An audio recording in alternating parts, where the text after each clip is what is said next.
The following narrative delves into the enduring myths of ancient Greece, stories that have traversed millennia, meticulously preserved and lovingly transmitted across countless generations, much like cherished heirlooms passed from elder to child. To fully immerse oneself in these timeless sagas, it is suggested to dim the ambient lights, find comfort beneath a soft blanket, and allow the cacophony of the day to dissipate, much like the gentle dispersal of morning mist over the tranquil Aegean Sea. There exists an undeniable enchantment in the collective experience of sharing these venerable narratives, as the sun perhaps dips below the horizon of one's own locale, or as the deep hours of night have already descended elsewhere. A unique global assembly of dreamers and connoisseurs of myth forms. This quiet, shared space transcends geographical boundaries. Now, with the lights softened and perhaps the subtle, lulling hum of a fan providing a gentle background, the journey into an epoch where deities walked amongst mortals and every peak concealed a profound mystery is poised to commence. Imagine, if you will, a solitary trek into the most secluded depths of an ancient Greek forest. The very air is redolent with the crisp aroma of pine needles and the earthy scent of wild herbs. Sunlight, fractured and diffused, penetrates the dense arboreal canopy, scattering luminous patches of golden warmth upon the verdant forest floor. It is within this pristine, almost hallowed setting, a place rarely trodden by mortal foot and favored by the goddess Artemis, that the inaugural tale unfolds. Artemis, it is crucial to understand, was distinct from many of her divine counterparts, who reveled in the bustling social intricacies of Mount Olympus.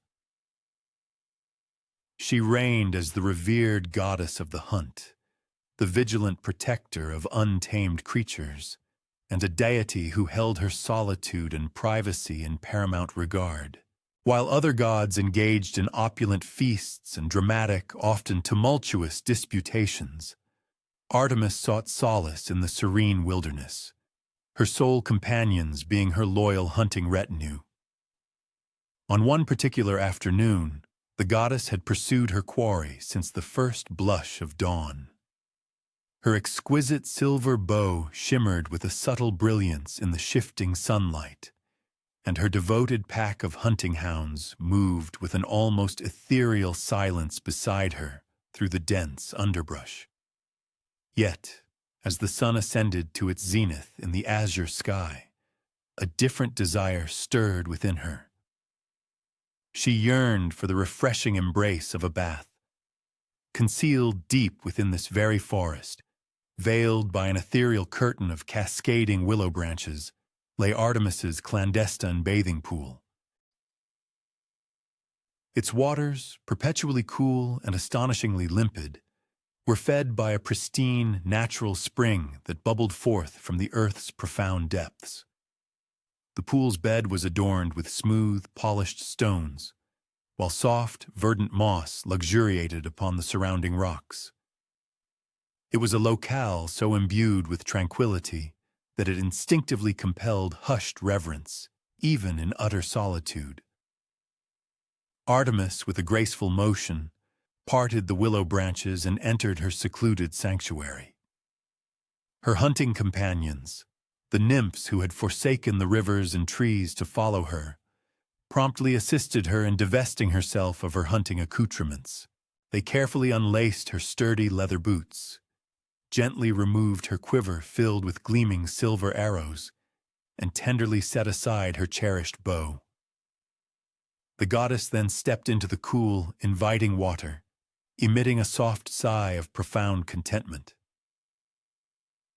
This, she mused, was the zenith of her day, a precious interlude when she could shed the mantle of a formidable Olympian and simply savor the unadulterated pleasure of cool water caressing her skin after a strenuous morning's hunt.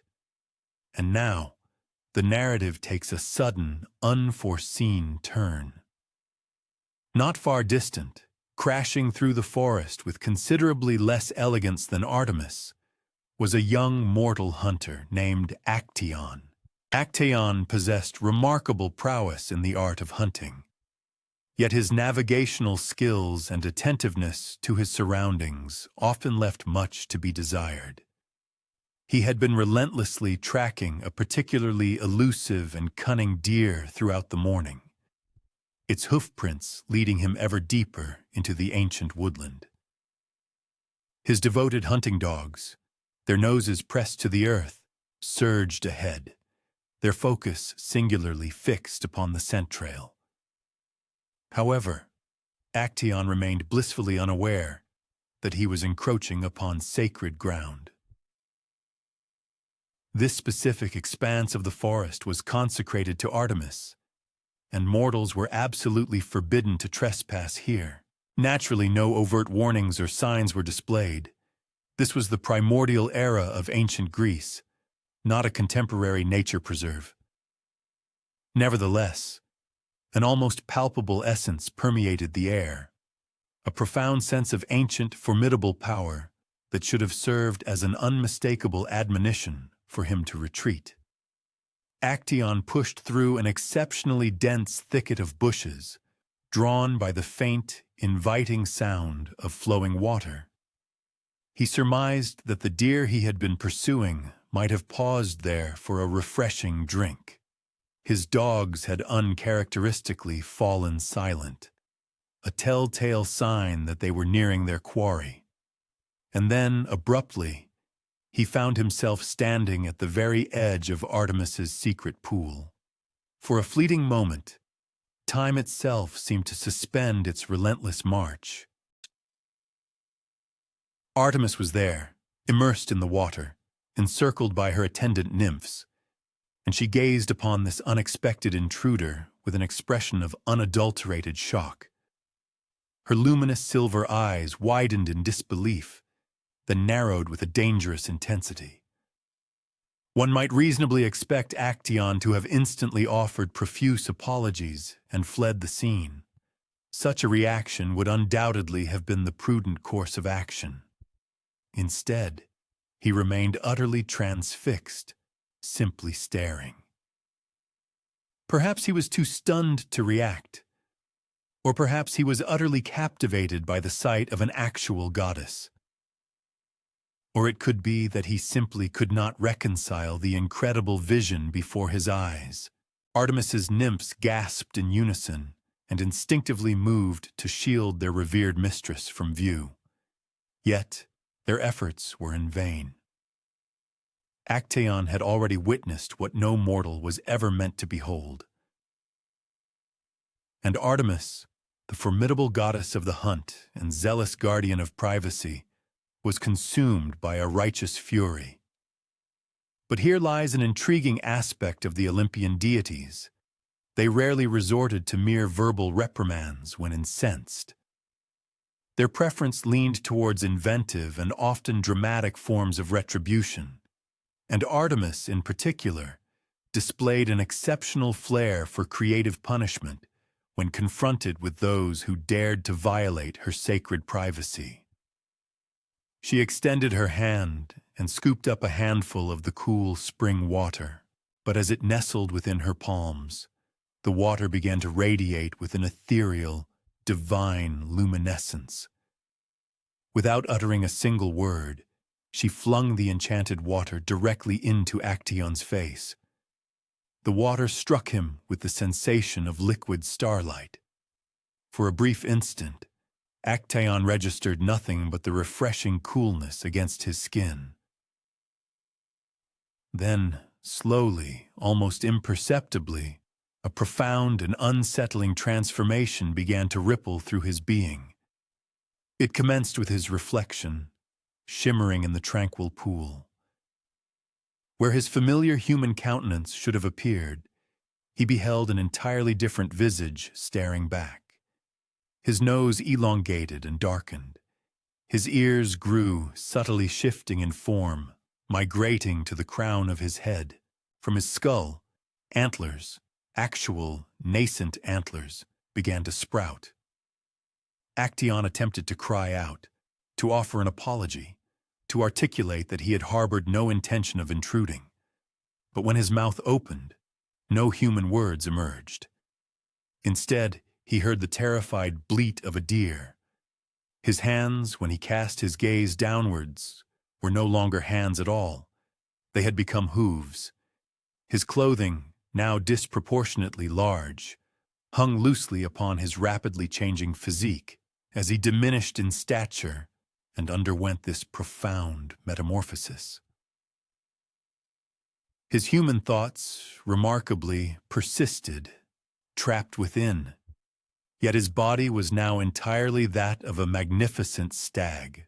And then a sound reached his ears that caused his newly formed deer heart to pound with an overwhelming terror, the unmistakable baying of dogs. His very own hunting dogs, having discerned the unusual sounds of the transformation, came bounding through the forest to investigate. But they did not perceive their master, Actaeon. All they saw was a formidable stag standing perilously close to their favored hunting grounds, and they instinctively reacted as hunting dogs are rigorously trained to do. Actaeon attempted to call out to them, to make them comprehend his true identity. But deer do not speak the language of dogs, and his once faithful companions saw only prey where their beloved master had previously stood. What transpired next was, perhaps, the most poignant segment of this entire tragic narrative. Actaeon, still possessing his human intellect, but irrevocably imprisoned within a deer's body, was compelled to flee for his life from his own cherished hunting pack.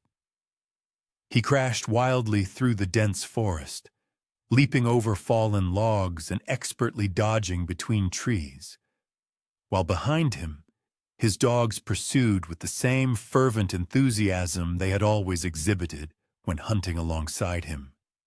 He ran until his legs trembled with bone-deep exhaustion. He sought refuge behind massive rocks and within impenetrable thickets, but eventually, as the sun began its descent, his own dogs inevitably overtook him. Meanwhile, back at the secluded pool, Artemis had concluded her bath and donned her hunting attire once more. Her nymphs gathered around her, their hushed conversations still revolving around the peculiar mortal who had inadvertently trespassed into their sacred domain. Was such severity truly necessary? One of the nymphs ventured to ask softly. He appeared youthful. Perhaps he was merely disoriented. Artemis retrieved her gleaming silver bow and tested the taut string with a single finger. It emitted a soft, almost musical resonance in the hushed forest air. Privacy is inviolable, she stated simply. Mortals must learn that certain boundaries are never to be transgressed, even by accident. She paused for a moment, listening intently to the distant, subtle sounds of the forest. Somewhere in the far-off distance, she could discern the triumphant barking of dogs. She understood the grim implication. Besides, she added, though her voice was perhaps tinged with a subtle, uncharacteristic softness, he was a hunter. He comprehended the intricate relationship between predator and prey. Now, he has experienced both facets of that profound connection. As the cloak of night descended over the ancient forest, Artemis and her companions melted into the deepening shadows between the trees, leaving behind only the gentle murmur of the bubbling spring and the whisper of the wind through the swaying willow branches. Yet, this narrative compels one to ponder a deeper question. Was Artemis merely safeguarding her privacy? Or was there a more profound lesson unfolding here? In the ancient world, it was widely believed that the gods, at times, employed harsh lessons to impart crucial truths to mortals concerning respect, boundaries, and the inexorable consequences of one's actions. And what of Actaeon himself? Some interpretations of the myth suggest that he was not entirely blameless, implying that he had deliberately sought out the goddess, harboring a clandestine hope of catching a glimpse of her. Other accounts maintain that he was genuinely a lost hunter who tragically stumbled into the wrong place at the most unfortunate moment. What, then, is the prevailing sentiment? Was Artemis's punishment justly meted out, or was it excessively severe for what might have been an innocent, albeit grave, error? And if one were to hypothetically find themselves in Actaeon's predicament, would the immediate realization of witnessing something forbidden provoke an instantaneous flight? Or would the sheer awe of the divine render one utterly paralyzed? That contemplation concerning equitable retribution ushers us into an even more somber narrative, one interwoven with themes of kinship, profound dread, and the egregious acts individuals commit when gripped by the fear of relinquishing authority. Should the perceived severity of Artemis's judgment upon Actaeon have struck you as harsh, prepare to be confronted with the chilling account of Cronus and the atrocities he visited upon his own progeny. Let us journey back through the annals of time, to the primordial genesis of the cosmos as conceived by the ancient Hellenes. This epoch predated the reign of Zeus from the Olympian heights, antedated the construction of hallowed temples or the establishment of human metropolises, indeed, before the very advent of humanity itself. In those nascent days, the world was governed by formidable entities known as Titans, colossal and potent beings who were the direct descendants and grandchildren of Gaia, the Earth herself, and the paramount sovereign among all these Titans was Cronus. Now, Cronus had not ascended to his regal position through any form of democratic election or a serene inherited succession. On the contrary, he had seized power by perpetrating a monstrous act against his own father, Uranus, employing a crescent-shaped blade presented to him by his mother. Cronus had aggressively assailed Uranus and overthrown him in a violent usurpation that reverberated through the fundamental fabric of reality. One might logically surmise that a successful overthrow of his progenitor would have instilled within Cronus a profound sense of security in his newfound dominion. Yet the precise opposite proved true. Each day was consumed by the gnawing apprehension that he would suffer an identical fate. Each night, as he sought repose, his mind was plagued by the unsettling speculation of whether one of his own offspring might be secretly plotting against him, precisely as he had conspired against his father. And then, on a pivotal day, Cronus received a prophetic utterance that rendered his most profound anxieties almost trivial by comparison. This chilling oracle emanated from the fates themselves, three venerable sisters endowed with the uncanny ability to perceive the intricate threads of destiny stretching forward into the future. Their pronouncement was unequivocal, profoundly terrifying, and utterly impossible to disregard. A scion of your loins shall usurp your throne, just as you yourself deposed your own father. Typically, most individuals, when confronted with disquieting revelations about their future, might endeavor to alter their conduct to avert an undesirable outcome. They might, for instance, resolve to become a more benevolent parent, or to nurture their children with an abundance of affection and a diminished measure of apprehension. Cronus, regrettably, opted for a far more direct and brutal methodology. He concluded that if he had no issue, then no child could ever rise to depose him. However, a significant complication arose. Cronus was already consorted with his sister, Rhea, a marital custom apparently quite normative for Titans, and she was already gravid with their inaugural progeny. Consequently, Cronus devised a stratagem that was simultaneously straightforward in its conception and absolutely horrifying in its execution. He would permit the births to occur, and then he would consume them. Envision the grim tableau upon the arrival of their firstborn, a daughter christened Hestia. Rhea, though physically depleted by the rigors of parturition, radiated the profound elation of a new mother, cradling her infant close and gazing with tender affection upon the diminutive, flawless countenance. She likely envisioned a future brimming with cherished moments, the myriad lessons she would impart to her daughter, the countless realms they would together discover, the boundless love they would intimately share. It was at this poignant juncture that Cronus entered the chamber. "Deliver the child to me," he commanded, his voice a deep, resonant rumble befitting a Titan. Rhea, in her innocent hope, must have presumed his intent was to embrace his daughter, to bestow a paternal benediction upon her entry into the world. Instead, Cronus seized the infant in his colossal hands, distended his maw to an unimaginable width, and consumed little Hestia in a single horrifying gulp. Can one scarcely fathom the abject terror that must have engulfed Rhea?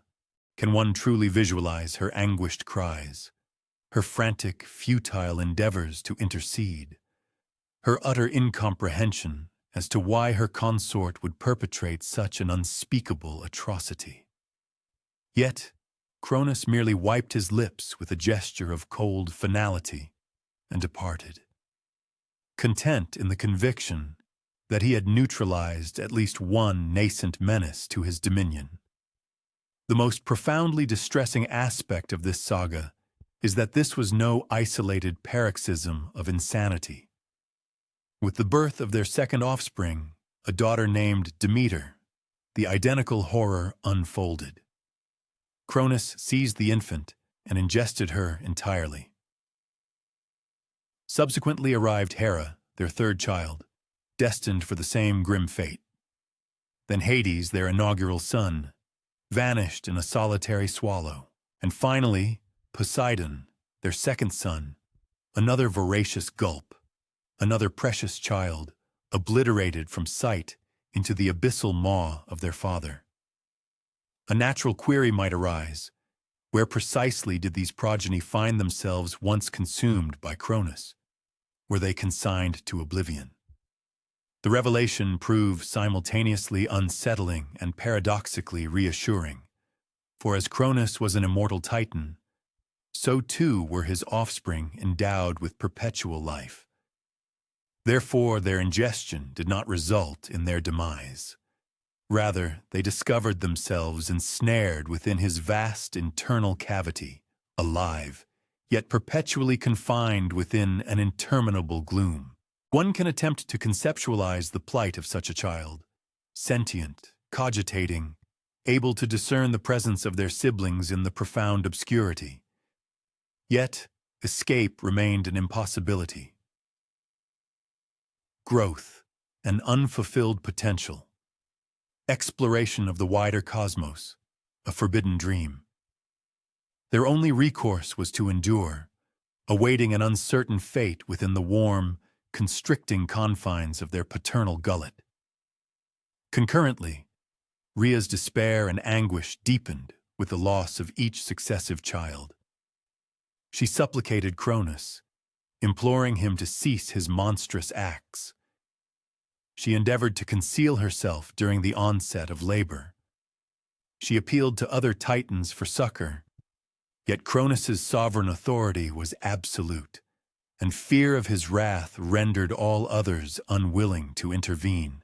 By the time Rhea was gravid with her sixth offspring, she recognized the imperative for an entirely novel stratagem. She could no longer countenance the sacrifice of another infant to her husband's insatiable paranoid appetite.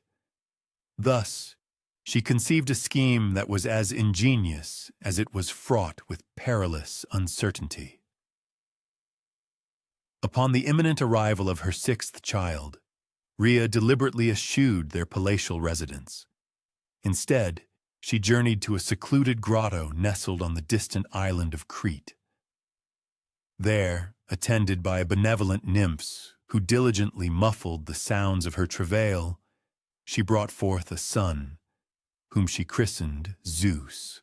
However, rather than conveying the infant Zeus back to his father, Rhea meticulously enveloped a substantial stone within swaddling clothes. She ensured the stone possessed the approximate dimensions and heft of a newborn.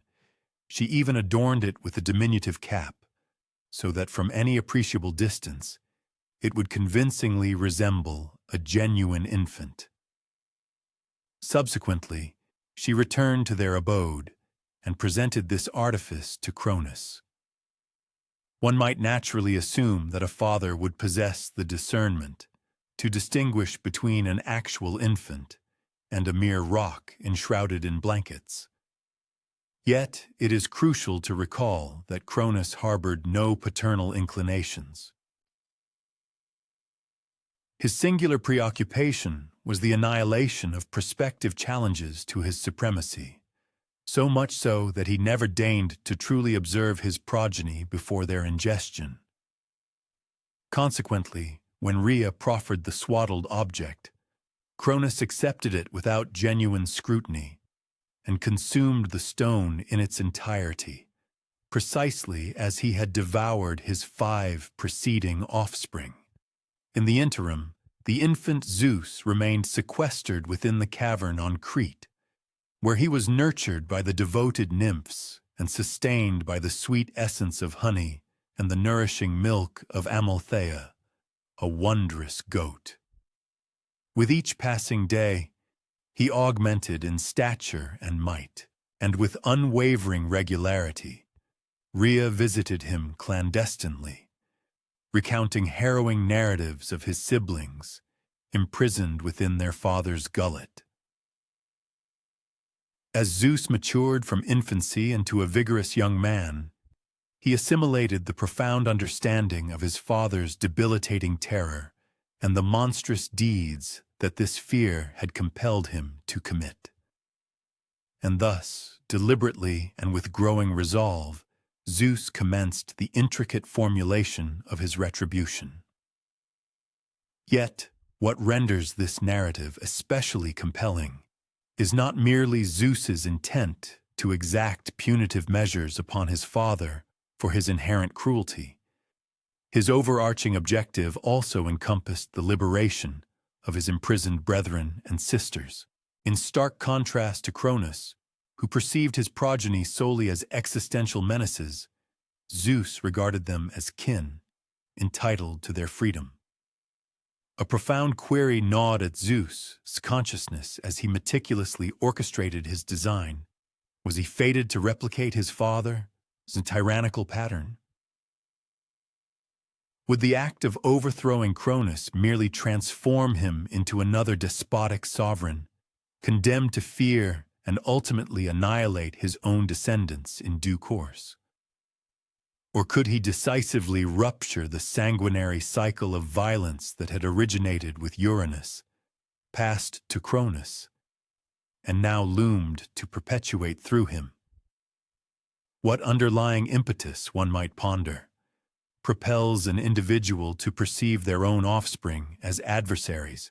Is it solely the trepidation of relinquishing authority?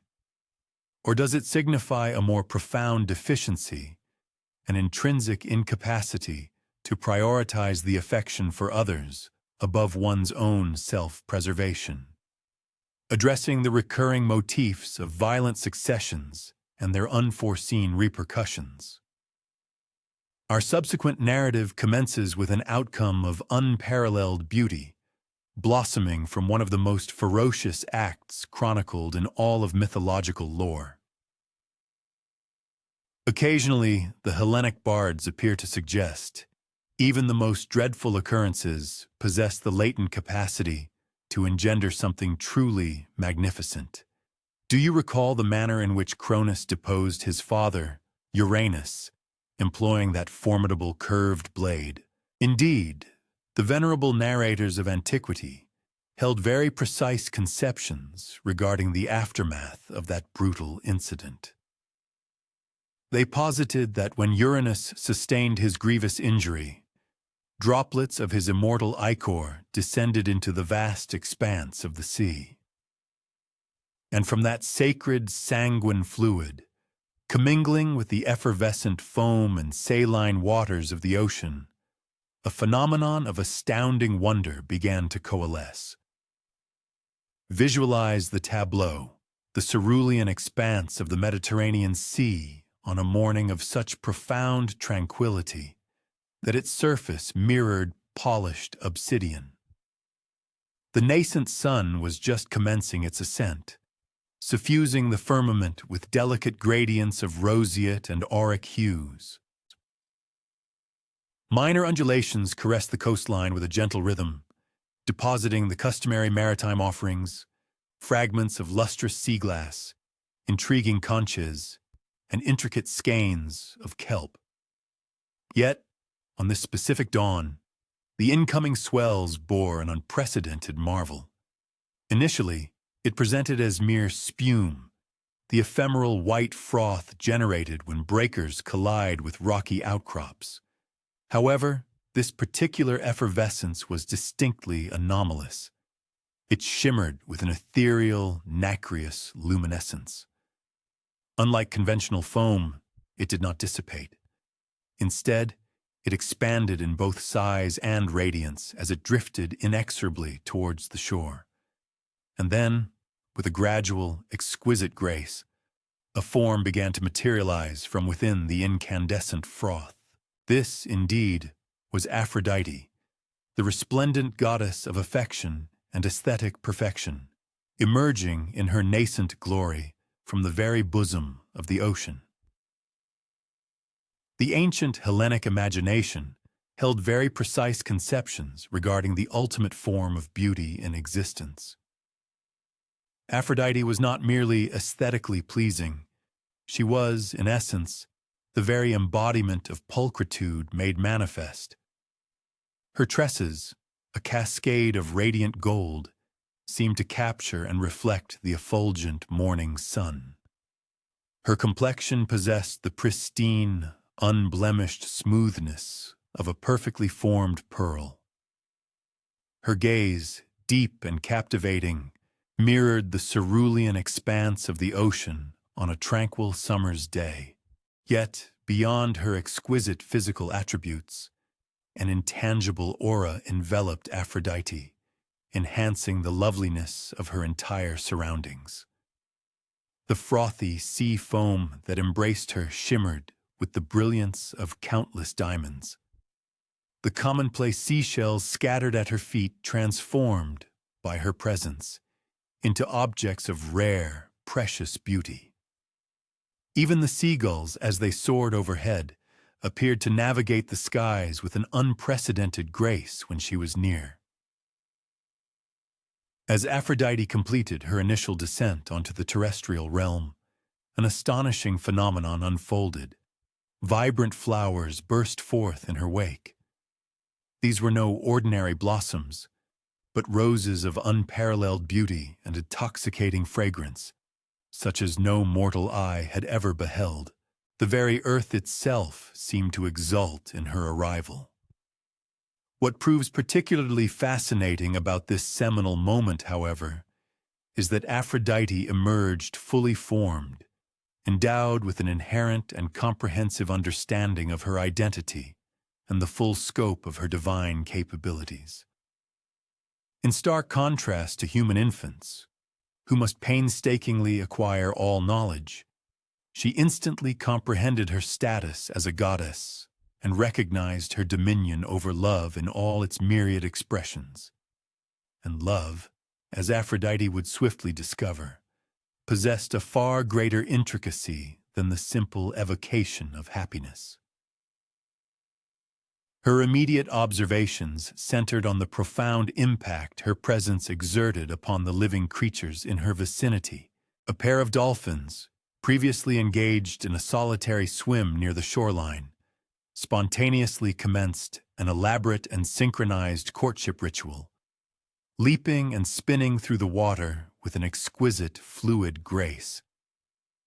Two gulls, moments before squabbling fiercely over a morsel of fish, abruptly abandoned their dispute and began affectionately preening each other's feathers. Even the botanical world responded to her potent influence. Vines that had been growing in divergent directions suddenly began to intertwine, embracing one another. Solitary trees, standing in isolation, visibly inclined toward their neighbors, as if yearning for companionship. However, Aphrodite also discerned a deeper, more pervasive sentiment, the profound loneliness that permeated the world. In the boundless ocean behind her, she could sense the isolation of creatures navigating the vast, solitary depths. On the land stretching before her, she perceived animals and even unseen spirits who had never experienced the solace of genuine companionship. And most remarkably, she could perceive the intricate emotions of her fellow gods, despite never having encountered them personally. Distantly, she sensed the complex feelings of Zeus, burdened by the weight of power and the responsibilities of his dominion. She felt Hera's perpetual struggle, a poignant dichotomy between fervent love and corrosive jealousy. She even detected the subtle melancholy of Artemis, who, despite choosing a path of fierce independence and solitude, occasionally harbored a quiet wonder about what she might be forsaking. It was at this juncture that Aphrodite made a momentous decision, one destined to shape the destinies of both divine and mortal beings for all eternity. She resolved that her sacred role would extend beyond merely symbolizing love. She would actively endeavor to cultivate and create opportunities for love to flourish throughout existence. Her initial efforts began modestly, focusing on the creatures immediately surrounding her. She gently encouraged the dolphins to seek out and bond with companions. She guided the solitary seabirds toward finding suitable mates. She even subtly influenced the ocean currents, orchestrating encounters between fish that had previously swum in isolation. Yet, as she traversed the shoreline, exploring this nascent world into which she had been born, Aphrodite began to comprehend that love was not invariably a straightforward blessing. She observed a pair of crabs engaging in a ferocious battle over their territory, a scene that revealed how the instinct to protect what one cherishes could readily ignite conflict. She witnessed a mother bird aggressively warding off other avian creatures that ventured too close to her nest, and in this, she understood that love frequently encompassed elements of possessiveness and fierce jealousy. Most surprisingly, she discovered that her very presence could inadvertently engender complications.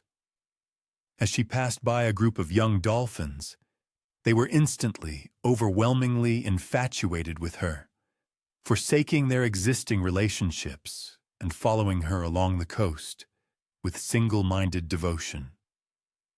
She recognized the imperative to learn to temper her potent influence, to wield it with thoughtful discretion, rather than allowing it to indiscriminately affect every being in her vicinity. This pivotal realization marked Aphrodite's inaugural lesson in the profound responsibility accompanying her formidable powers. To be the goddess of love did not simply mean compelling everyone to fall in love with everyone else. It signified a nuanced understanding of the delicate equilibrium between desire and respect, between unbridled passion and guiding wisdom, between uniting individuals and honoring their intrinsic right to choose their own paths. As the sun ascended higher in the celestial dome, Aphrodite understood that she needed to establish her rightful place among the other deities. She had been born with an inherent awareness of their existence, immortal beings, each presiding over their own unique domains and possessing distinct personalities. However, she also recognized that her arrival would profoundly alter the intricate dynamics of their existing relationships in ways that were utterly unforeseeable.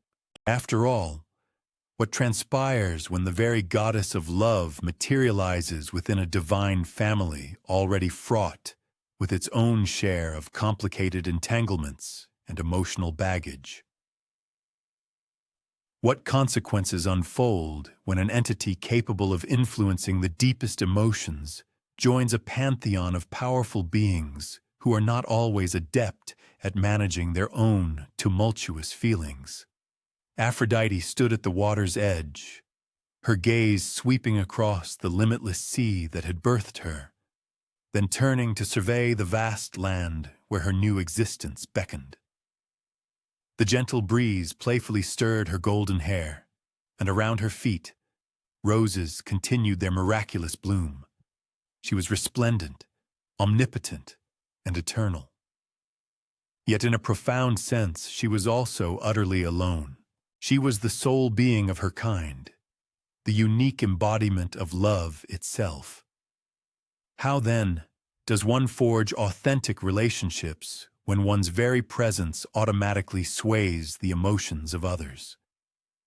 How can one truly discern if another's affection is genuine or merely a subconscious response to one's divine essence?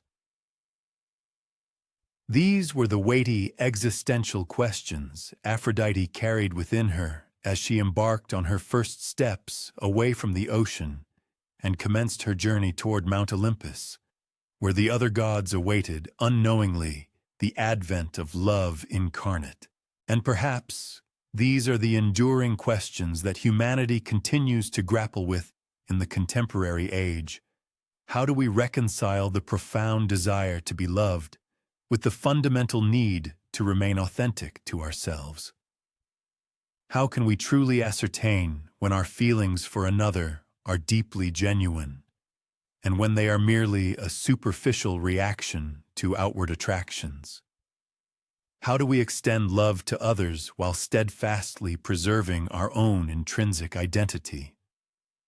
These inquiries into identity and authenticity lead us directly to one of the most terrifying challenges Zeus ever confronted, a colossal battle that tested not only his immense strength, but, more critically, his very legitimacy to govern the cosmos. For sometimes, the gravest threats do not originate from familial betrayals or intricate romantic complications, but from forces of pure, unadulterated, chaotic destruction.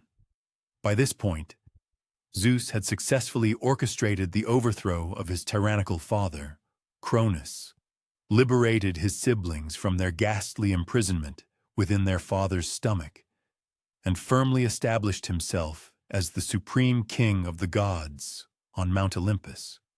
One might reasonably assume this would be an opportune moment for Zeus to finally relax and savor his hard-won victory. Instead, it was precisely at this juncture that Gaia, the primordial earth goddess herself, decided to test whether Zeus truly merited his elevated throne. You see, Gaia, the ancient earth, had for countless generations observed her children and grandchildren engaged in a relentless cycle of internecine warfare. First, Uranus had displayed monstrous cruelty towards his offspring. Then, Cronus had violently deposed Uranus. Now Zeus had overthrown Cronus with an equally brutal display of power. Gaia was utterly weary of this ceaseless familial savagery, and she was particularly incensed that Zeus had incarcerated many of her other children, the mighty Titans, within the deepest, most abyssal pit of the underworld. Consequently, Gaia resolved to forge a champion capable of vanquishing Zeus once and for all. Her objective was not to install a new ruler in his stead, but rather to irrevocably terminate the perpetual cycle of violent power struggles by utterly obliterating the very concept of divine kingship.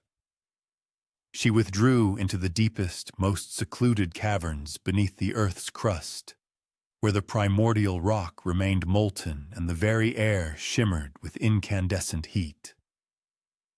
There, within a vast cavern illuminated solely by the infernal glow of subterranean lava streams, Gaia commenced her most ambitious and fearsome creation to date. She meticulously gathered clay from the deepest abyssal trenches of the ocean, blended it with the raw, searing fire from the Earth's very core, and then imbued this nascent form with the entirety of her incandescent rage, her profound frustration, and her unwavering desire for an end to divine tyranny. What ultimately emerged from this chthonic process was an entity utterly unprecedented, a horror that had never existed before, and one that hopefully would never again grace existence. His name was Typhon, and he was meticulously engineered to be the perfect anti-god, the ultimate antithesis to divine order. Imagine the most colossal mountain you have ever witnessed.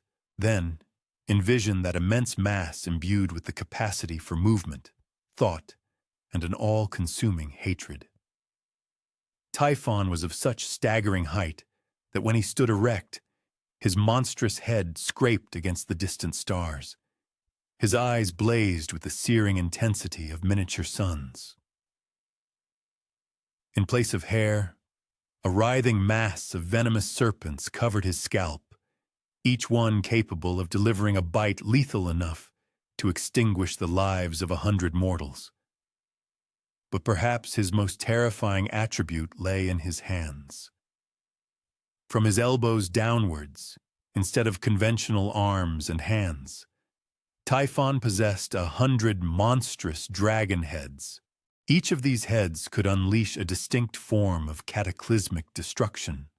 Some spewed forth scorching fire, others exhaled noxious, poisonous gases, while still others unleashed a freezing wind so potent it could instantly transmute living creatures into solid ice. When Typhon first unfurled himself from the earth, the sheer act of his rising caused devastating earthquakes to convulse across the entire known world. His roar, which emanated not merely from his primary maw, but from all 100 of his dragon-headed hands simultaneously, was a cacophonous crescendo so deafening that it shattered mountains and precipitated avalanches thousands of miles away. The first time the Olympian gods beheld Typhon approaching their sacred peak, their collective reaction was not to stand defiant and engage in battle. It was to flee in precipitous panic, as swiftly as their immortal forms would allow. And let us remember, these were the very same deities who had successfully waged war against the formidable Titans, who commanded lightning and earthquakes, and even held dominion over the underworld itself. But Typhon was an entirely different order of terror. He was not merely powerful, he was chaos incarnate, destruction for its own sake, the very apotheosis of annihilation, threatening to undo everything they had painstakingly constructed. One by one, the illustrious Olympian gods, seized by an overwhelming terror, sought refuge in the ancient land of Egypt. There, they underwent astonishing transformations, adopting the forms of various creatures to elude the relentless, all-seeing gaze of the monstrous Typhon. The radiant goddess Aphrodite, for instance, assumed the guise of a shimmering fish, vanishing into the waters. Apollo, the god of light and music, took flight as a sagacious crow, while the huntress Artemis became a swift and elusive cat. Even the formidable Ares, the very embodiment of war's fury, morphed into a bristling boar, secreting himself deep within the remote and verdant expanse of the Nile Delta. Yet amidst this divine exodus, Zeus, the king of the gods, stood his ground. His decision was not born of fearlessness, for the ancient narratives unequivocally state that Zeus was gripped by a profound dread of Typhon. Instead, his unwavering resolve stemmed from a singular, crucial insight that eluded his fellow deities. Should he abandon this monumental struggle? Should he permit Typhon to utterly devastate Mount Olympus and obliterate the very foundations of their divine civilization? Then Gaia, the primordial Earth Mother, would have achieved her ultimate objective. The glorious age of the gods would draw to a calamitous close, and the cosmos would irrevocably regress to a state of formless, primordial chaos. Thus, Zeus remained, a solitary figure upon the highest pinnacle of Mount Olympus, his potent thunderbolts crackling with latent energy within his grasp, patiently awaiting Typhon's inevitable arrival. The ensuing confrontation, when it finally erupted, transcended anything the world had ever witnessed or could ever conceive.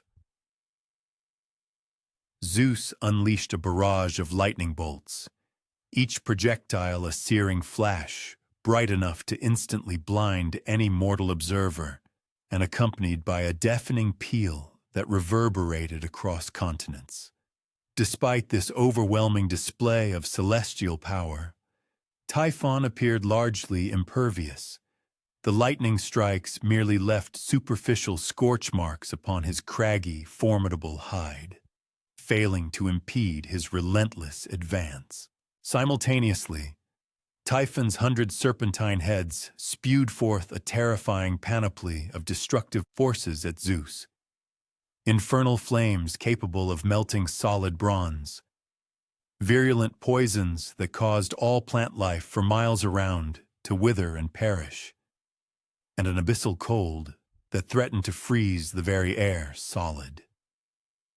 Zeus was compelled to exert every ounce of his supernatural speed and agile prowess merely to evade complete annihilation within the opening moments of the titanic engagement. The epic struggle persisted for an agonizing span of days, then weeks, an unrelenting testament to the combatants' endurance. The ceaseless roar of Zeus's lightning and the guttural, monstrous bellows emanating from Typhon's numerous heads conspired to generate colossal storms that inundated entire regions, reshaping coastlines. The immense thermal energy radiating from their ferocious battle melted ancient snowcaps on distant mountain ranges, sending torrents cascading into valleys below. The very crust of the earth cracked and fissured under the colossal force of their impacts, testament to the sheer power being unleashed. However, with the passage of time, Zeus began to grasp a crucial, unsettling truth. He could not hope to prevail in this conflict through sheer brute strength alone. Typhon was simply too formidable, too incredibly resilient, and too inexhaustibly brimming with destructive energy. Each time Zeus believed he had secured a momentary advantage, Typhon would unleash some novel, terrifying form of assault that invariably forced the king of the gods back onto the defensive.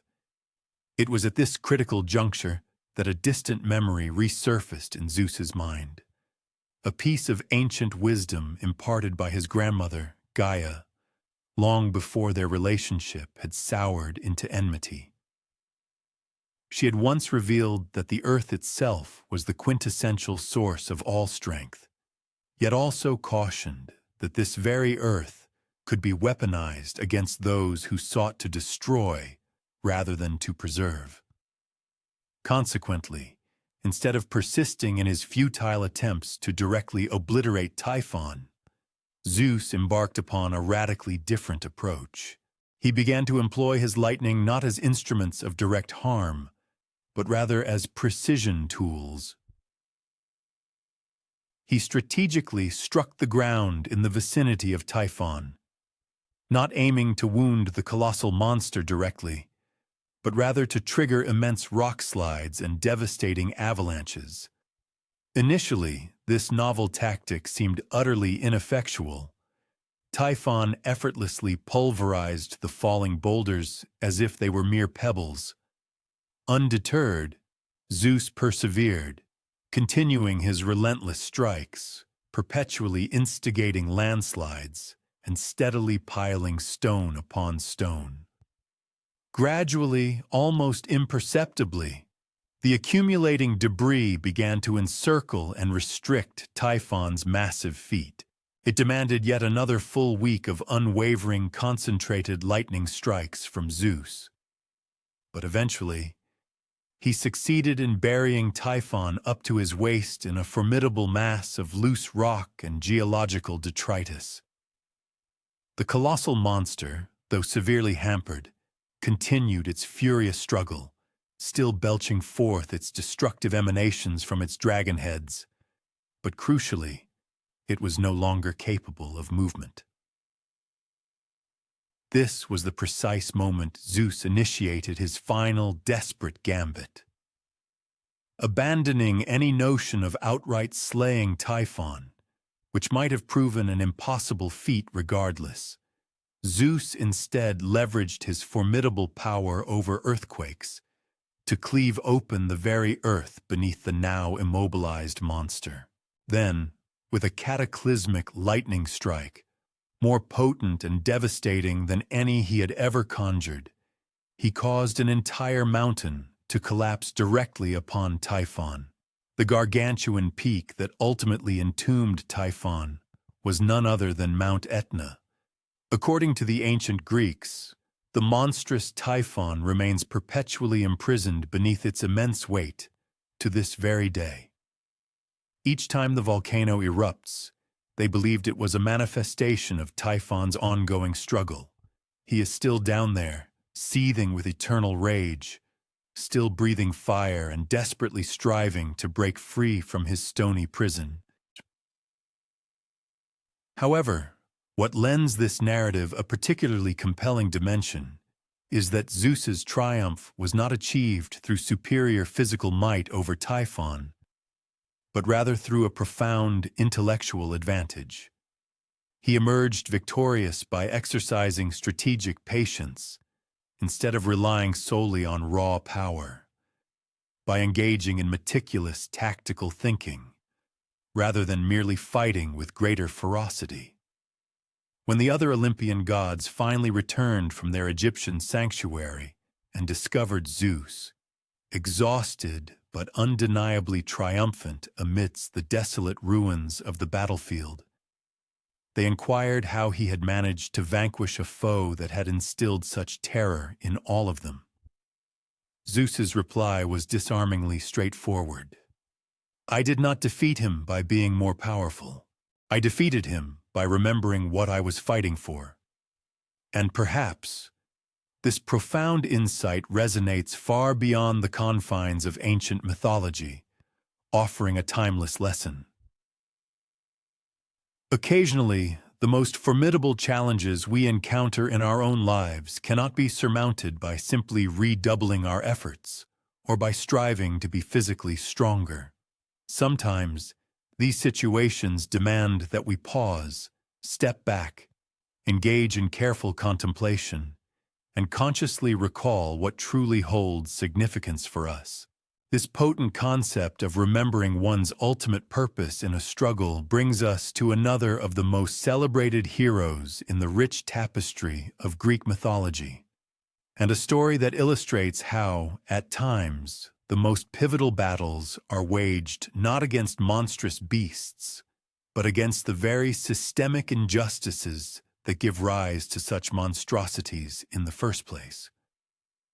Let us now journey from the ethereal realm of the gods to the more tangible world of mortals, specifically to the breathtaking island of Crete, where the sagacious and affluent King Minos reigned supreme, yet harbored a dreadful secret concealed deep beneath the foundations of his opulent palace. This clandestine horror was known as the Labyrinth, an architectural marvel of bewildering complexity, designed by the unparalleled master craftsman Daedalus. It constituted a sprawling, subterranean network of serpentine corridors, deceptive dead ends, and cunningly wrought false passages, so intricate and disorienting that any individual who dared to enter it would become hopelessly lost within mere minutes. And at the very heart of this unfathomable maze dwelled a creature that, by all rights, should never have existed, the terrifying Minotaur.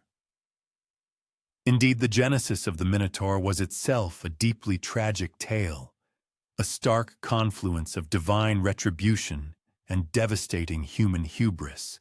King Minos had, at one point, incurred the wrath of the sea god Poseidon, and Poseidon's vengeful reprisal took the form of a cruel curse that caused Minos' wife to develop an unnatural and consuming passion for a sacred bull. From this abhorrent, unnatural union, the Minotaur was born, a creature possessing the powerful physique of a man, yet crowned with the fearsome head of a bull. It was endowed with a rudimentary human intelligence, yet was perpetually driven by an insatiable bestial hunger. King Minos, consumed by shame and horror at this constant living reminder of his family's divine curse, had subsequently commissioned Daedalus to construct the elaborate labyrinth specifically as an inescapable prison for the hybrid beast. The Minotaur was thus condemned to eternal confinement, never able to escape, never able to die, never able to find solace or peace, forever destined to exist solely as a monster, trapped in an endless, suffocating darkness. However, the narrative descends into even greater depths of tragedy here. To sate the Minotaur's voracious appetite, King Minos had levied a horrific tribute upon the proud city-state of Athens. Every 7 years, Athens was compelled by force to dispatch 7 young men and 7 young women to Crete, where they would be summarily thrust into the bewildering depths of the labyrinth, destined to be hunted down and brutally devoured by the Minotaur. One can only imagine the devastating impact this had on Athenian families. With each passing cycle of 7 years, 14 families would be forced to endure the unspeakable anguish of losing their beloved children to this abominable fate.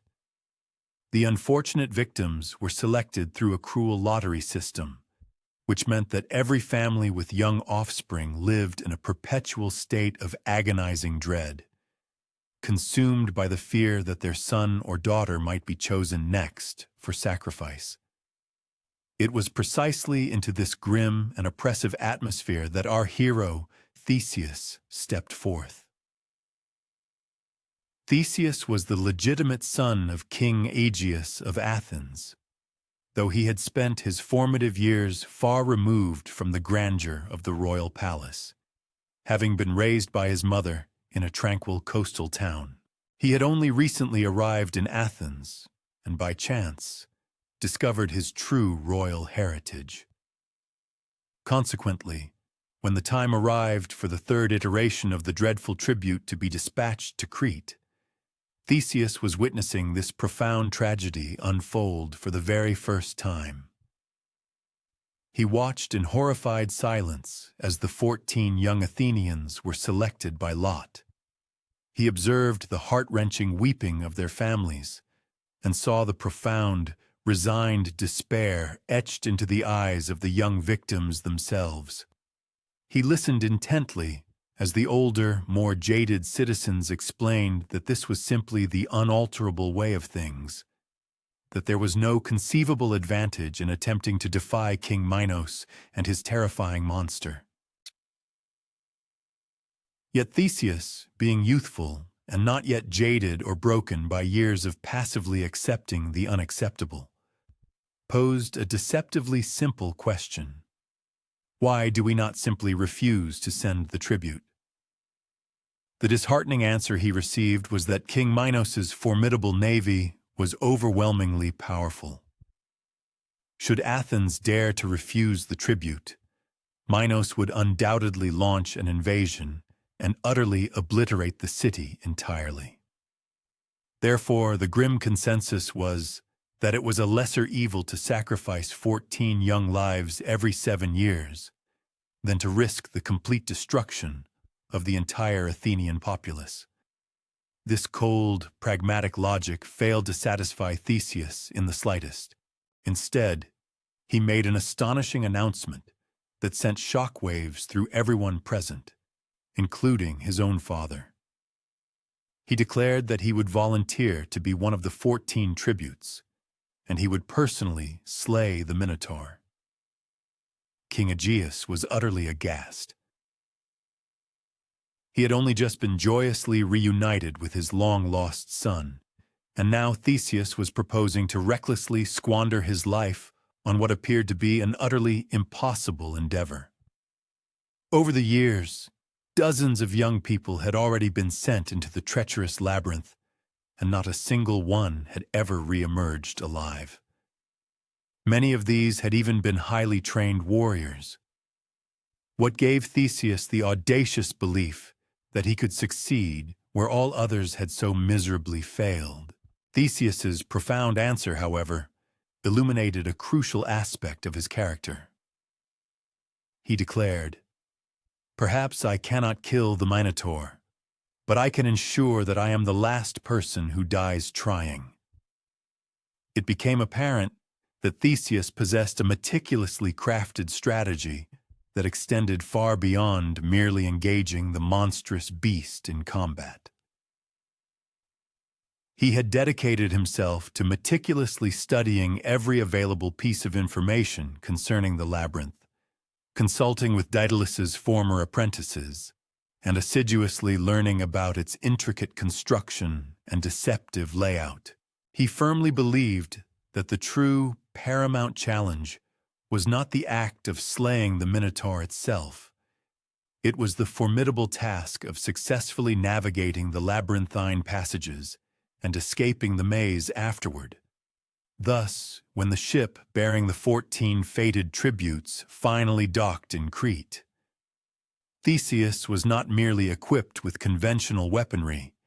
He carried with him a humble, yet crucially significant, ball of thread.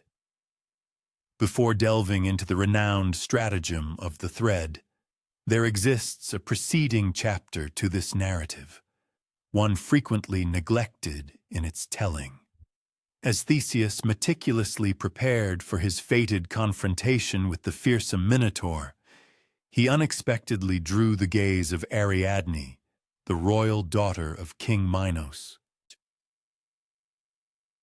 Ariadne had spent her formative years intimately aware of the Minotaur's existence, the grim tribute exacted, and the somber fate of the young people who vanished within the labyrinthine confines every 7 years. Yet she had never before encountered any of these unfortunate victims firsthand.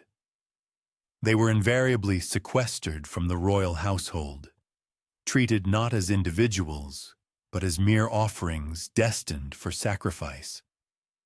Her meeting with Theseus irrevocably altered this detached perspective. For the first time, she stood face to face with a human being on the precipice of death, destined to sate her family's monstrous secret. And notably, unlike the countless others, Theseus was not meekly accepting his grim destiny. He was actively devising a plan for fierce resistance. This unprecedented encounter ignited a profound ethical quandary within Ariadne. She possessed the means to safeguard Theseus's life by guiding him through the treacherous maze of the labyrinth. However, such an act would constitute an egregious act of filial disloyalty against her formidable father and potentially imperil her entire family should Minos ever uncover her clandestine actions. Ultimately, Ariadne made a pivotal choice, one that would irrevocably shape her future existence. She concluded that some established systems, no matter how deeply entrenched, were fundamentally abhorrent to uphold, even if fighting against them meant forfeiting everything she had ever known or held dear. On the eve preceding Theseus's terrifying descent into the labyrinth, Ariadne clandestinely sought him out in his solitary cell. She presented him with a most extraordinary gift, one that Daedalus himself, the labyrinth's architect, had bestowed upon her, an enchanted spool of twine that possessed the miraculous property of always leading back to its point of origin, regardless of how extensively it was unfurled within the maze's depths. "Secure one end firmly to the entrance," she whispered conspiratorially, her voice barely audible. "Unroll it steadily as you venture deeper into the intricate pathways. Once you have vanquished the monstrous creature, simply retrace the thread's path back to your freedom." Beyond this invaluable aid, she also imparted upon him something equally crucial: an intimate understanding of the Minotaur's peculiar habits, knowledge accessible only to someone raised within the very walls of the palace. The beast, she revealed, was strongest and most formidable during the daylight hours, but grew notably lethargic as darkness fell.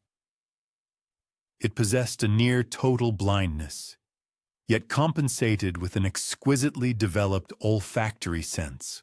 While intelligent enough to devise cunning traps, its pride was such that direct, audacious challenges would invariably provoke it to forsake calculated strategy for raw, unbridled power. The following morning, Theseus embarked upon his perilous journey into the labyrinth, armed not only with Ariadne's magical thread and her vital intelligence, but also burdened with the collective hopes and unspoken prayers of every individual who had ever suffered loss under King Minos's ruthlessly cruel dominion. The labyrinth proved even more perplexing and confounding than he had anticipated. Its towering walls were intricately carved with deceptive false doors and an array of misleading symbols designed to disorient. The corridors themselves twisted, branched, and doubled back upon themselves in configurations that challenged all rational understanding. Even with the enchanted thread offering a reliable path of return, Theseus found himself frequently uncertain of his bearings, confused about which direction he was truly traversing. Nevertheless, he persevered relentlessly, pressing ever deeper into the heart of the maze, guided by the barely perceptible exhalation of the Minotaur and the increasingly potent aroma of ancient remains and pervasive dread. When at last he reached the labyrinth's epicenter, Theseus discovered himself within a rotunda-like cavern, illuminated by a solitary column of light filtering down from an aperture far above. And there, slumbering against a grisly mound of human bones, lay the Minotaur. It was, surprisingly, of more modest stature than Theseus had anticipated, yet paradoxically, possessed a disconcerting degree of humanity. The creature's physique was that of a robust human form, etched with the marks of countless skirmishes over years, but still possessed of an unexpected fluidity in its movements. Only its head was truly monstrous, a gargantuan bovine cranium adorned with horns honed to a point capable of rending metallic defenses like bronze armor. For a brief moment, Theseus paused, Momentarily conflicted, this was not merely an unthinking beast. It was also, in a tragic sense, an unfortunate casualty of circumstance, a creature bereft of agency in its own monstrous genesis, condemned to perpetual confinement within the gloom and sustained by a gruesome diet of involuntary sustenance. Yet, his empathy was swiftly eclipsed as Theseus vividly recalled the countless young lives that had been extinguished within this very chamber, and he understood with chilling clarity that compassion for the beast would only perpetuate the slaughter of future innocents.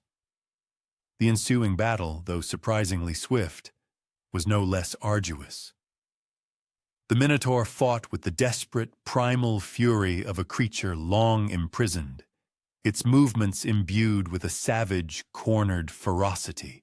But Theseus fought with the unwavering resolve of an individual embodying the aspirations of everyone who had ever been sacrificed to maintain an unjust and tyrannical system.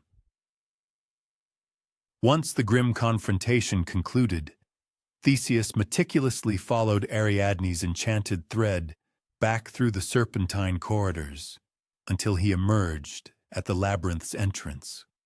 Trailing behind him, he led the other 13 Athenian tributes, who had been waiting in a state of suspended disbelief, clinging to a fragile glimmer of expectation that rescue was truly possible.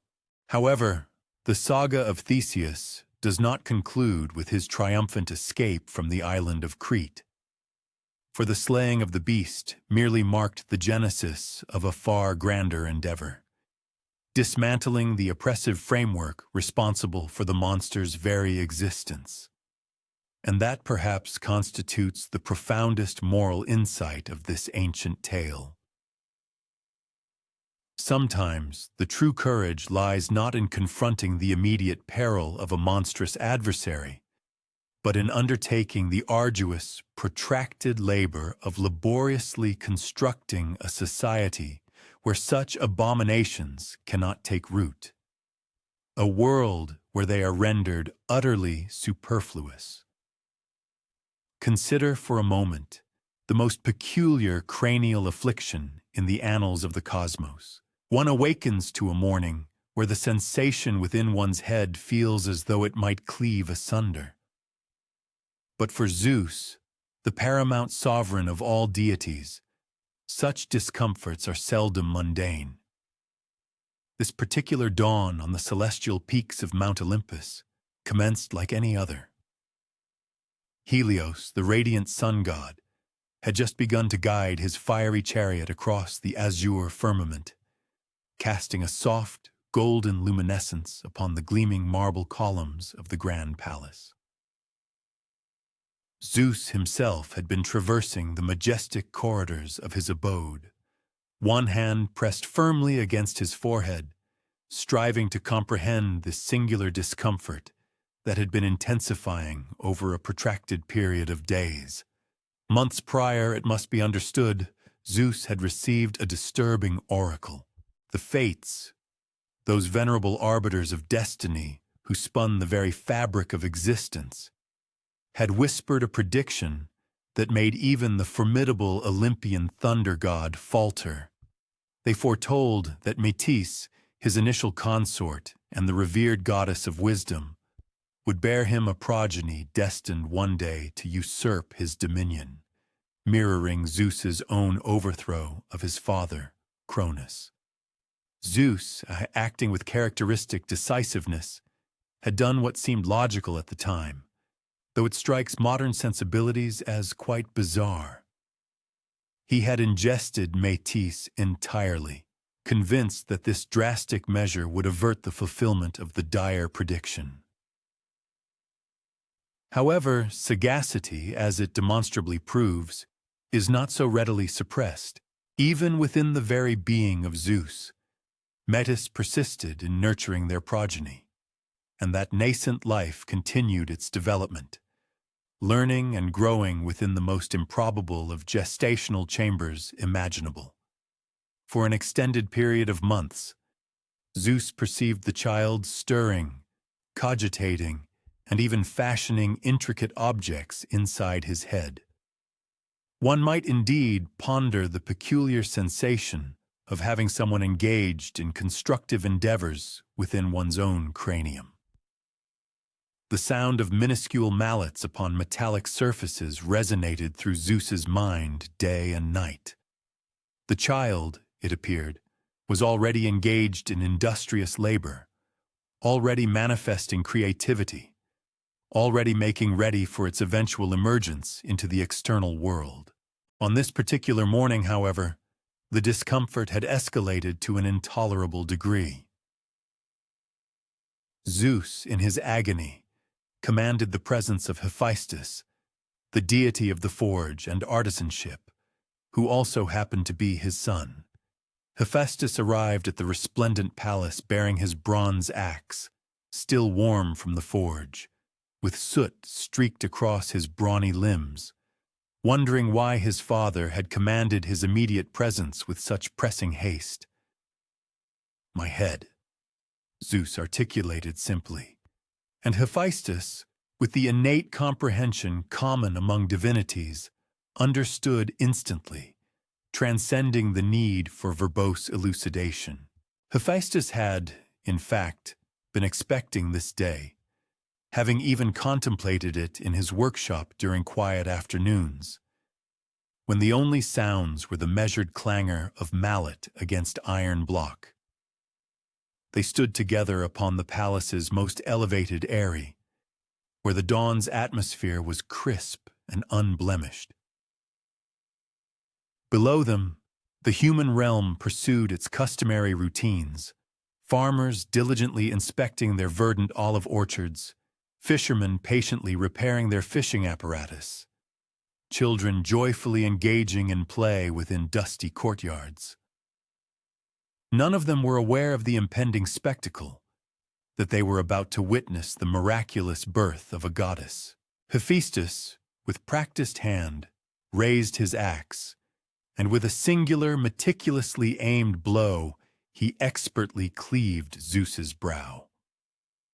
What transpired next was utterly phenomenal, so extraordinary that even the other gods, who had witnessed a myriad of strange and wondrous events, silenced their discourse and gazed in astonished admiration.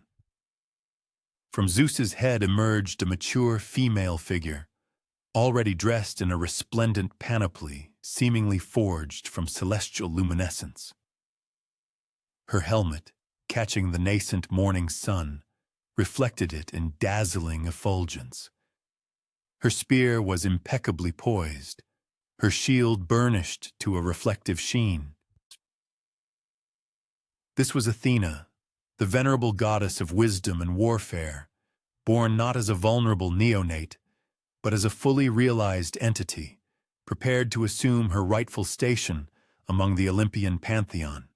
Yet, here lies what made this moment yet more profoundly astonishing. Athena's initial act was neither vocalizing nor mobilizing, but rather cogitating. One could discern it in her discerning gray eyes, the way they absorbed her surroundings with meticulous discernment. She scrutinized the structural design of the palace, perceiving the precise intercolumniation and its underlying rationale.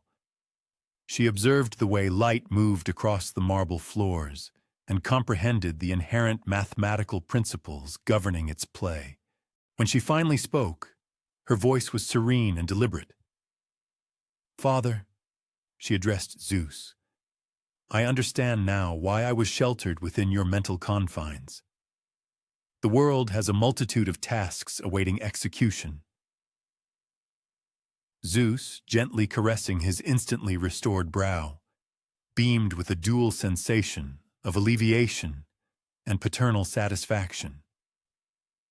What proves particularly captivating about Athena's Genesis is how it encapsulates the paramount virtues revered by the Hellenes of antiquity. She did not spring from impetuous emotion or fortuitous chance, but rather from pure ideation itself. She materialized fully formed because sagacity does not manifest incrementally. Rather, it materializes in its entirety, ready to confront whatever challenges await. In the ensuing days, Athena traversed the celestial peaks of Olympus with the inquisitiveness of a neophyte beholding the cosmos for the initial time, yet simultaneously possessing the profound comprehension of one who had contemplated its intricacies for an extended duration.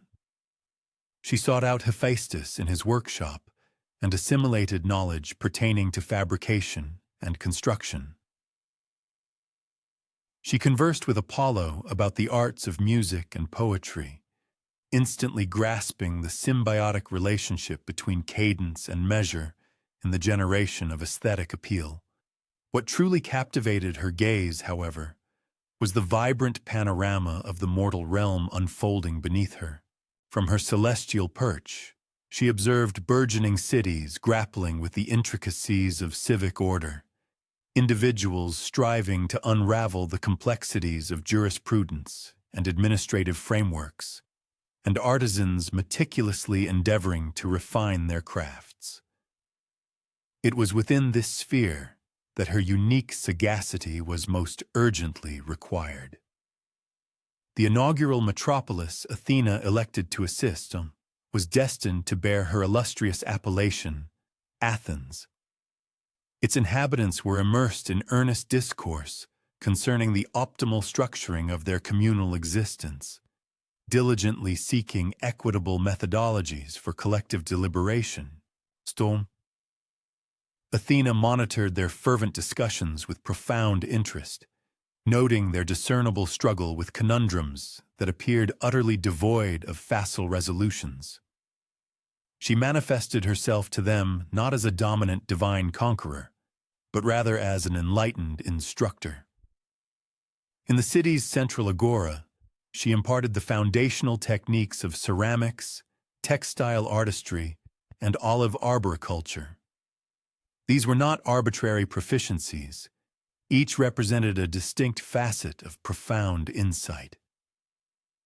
The craft of pottery instilled a profound sense of perseverance and the understanding that utilitarian objects could be meticulously fashioned from humble, ubiquitous clay.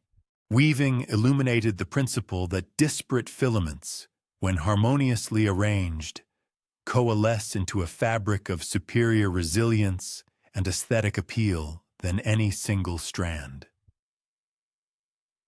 And the diligent practice of olive cultivation underscored the virtue of foresight and enduring strategic planning, given that olive trees demand years to mature, yet subsequently provide sustenance and essential oil for successive generations. The citizenry of Athens assimilated these profound teachings with remarkable aptitude. They began to perceive their urban dwelling not merely as a coincidental habitation, but as something they could meticulously sculpt and elevate through diligent intellectual application and sustained effort.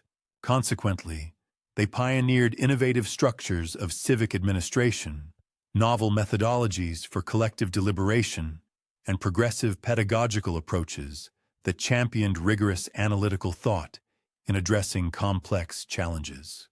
What proves particularly compelling is how Athena's intellectual impact disseminated. Other cities, having received accounts of the sagacity being practiced in Athens, dispatched emissaries to absorb these enlightened practices. These visitors would return to their homelands with fresh concepts regarding structural design, about structuring communal entities, and about resolving disagreements through reasoned discourse as opposed to brute force. Yet, Athena never appropriated accolades for these improvements. When individuals expressed their gratitude, she would assert that the innate sagacity had resided within their own beings throughout. She had merely facilitated the structured arrangement of their cognitive processes, much as her own Genesis represented a coalescing of Zeus's disparate concepts into a coherent and directed entity. The narrative suggests that one might ponder that moment of Athena's birth, how sometimes the most significant advancements emerge not from external sources, but from organizing the inherent capabilities already carried within.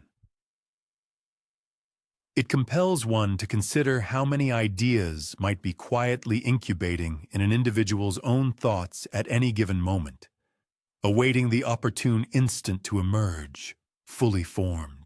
What wisdom might one discover tomorrow that has been quietly developing in the background of their mind, ready to help them perceive the world with greater clarity, extending the contemplation of sagacity and inherent human values?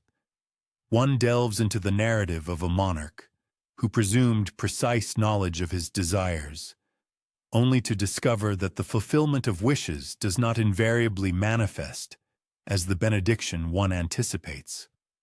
Monarch Midas held dominion over the realm of Phrygia, a kingdom situated within the geographical expanse presently recognized as Turkey, where undulating terrains were adorned with scattered olive orchards and verdant vineyards. His royal residence commanded vistas of valleys where pastoralists directed their herds along time-worn thoroughfares, and traders traversed arid routes conveying commodities from remote territories. It was a serene sovereignty, sufficiently affluent. Yet Midas frequently found himself contemplating his coffers with an insatiable longing for augmented riches. It was observed that Midas had cultivated a meticulous practice, akin to an inventory ritual. Each morning, after commencing his diurnal sustenance with sweet honeyed pastries and lacteal nourishment from goats, he would traverse the chiseled stairwell to his treasure room. There, he would sift his digits through heaps of argent coinage, elevate auric goblets to capture the glow of the oil lamp, and methodically align valuable gemstones in orderly arrays. The percussive resonance of metallic and crystalline elements transmuted into a form of auditory delight for him, an orchestration of affluence. But wealth, Midas discovered, possessed a singular characteristic. An increasing accumulation frequently engenders a heightened awareness of perceived deficiencies. His treasury, which had once seemed resplendently replete, began to feel regrettably meager when he compared it to the fabled opulence of rival monarchies.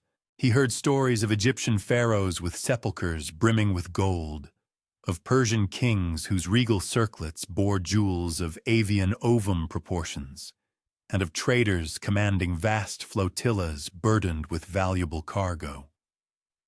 One singularly balmy midday, as Midas strolled amidst his fragrant rose parterres, endeavoring to dislodge these avaricious cogitations from his intellect, he detected an uncommon disturbance proximate to the garden's aquatic feature.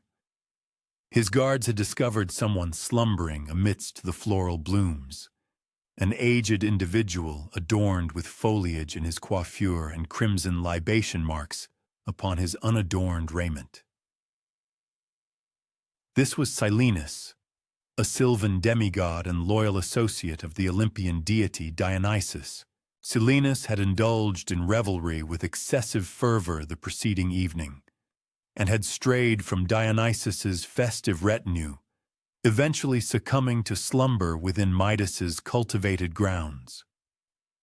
The typical monarch might have expressed vexation to find an unauthorized individual within their personal precincts, but Midas, however, evinced a profound inquisitiveness regarding this singular guest. For 10 days, Midas accorded Silenus the deference due to a revered dignitary. They partook of repasts upon the palatial veranda, observing the diurnal descent as it imbued the remote peaks with hues of auric splendor and regal violet. Silenus regaled him with anecdotes of his peregrinations alongside Dionysus, narratives of celebratory gatherings in far-flung metropolises, of grape-bearing fields yielding vintages of such saccharine potency as to induce lachrymose ecstasy in mortals, of festivities that spanned the entire lunar cycle. What struck Midas most profoundly about these stories was how they never centered upon the acquisition of material possessions, but rather upon the profound immersion in ephemeral instants. Silenus spoke of flawless nocturnal periods, wherein melodious strains and joyous mirth appeared to elevate individuals beyond their quotidian anxieties, of unpretentious repasts transmuted into enchantment through the camaraderie of shared companionship, of choreographed movements that persisted until the break of day, fueled by a collective reluctance for the cessation of jubilation.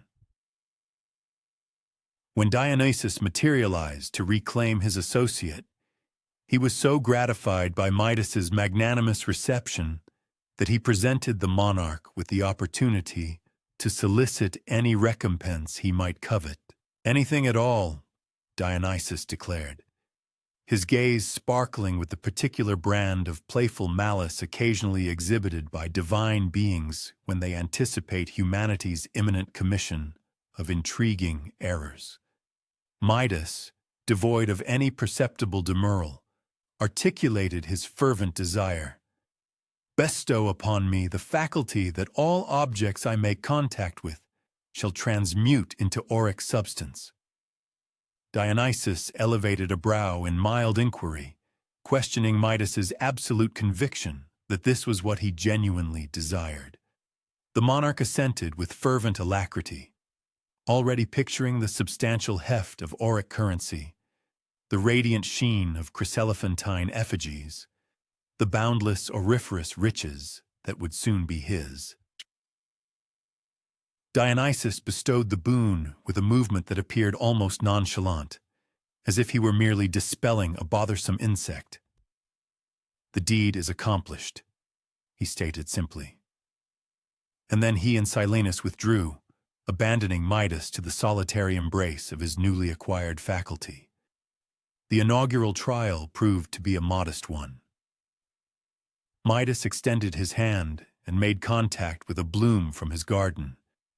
Immediately, the delicate floral segments solidified into a rigid, resplendent auric form. The metamorphosis possessed a certain aesthetic appeal. Each intricate feature of the blossom was impeccably retained, each sinuous contour of every individual petal encapsulated within the noble ore. But the rose ceased to exude its fragrant essence, no longer swayed languidly with the zephyr's caress. It had become a perfect, inanimate simulacrum of what it had been. Nevertheless, Midas experienced an exultant rapture. He perambulated through his royal abode, making contact with every accessible object.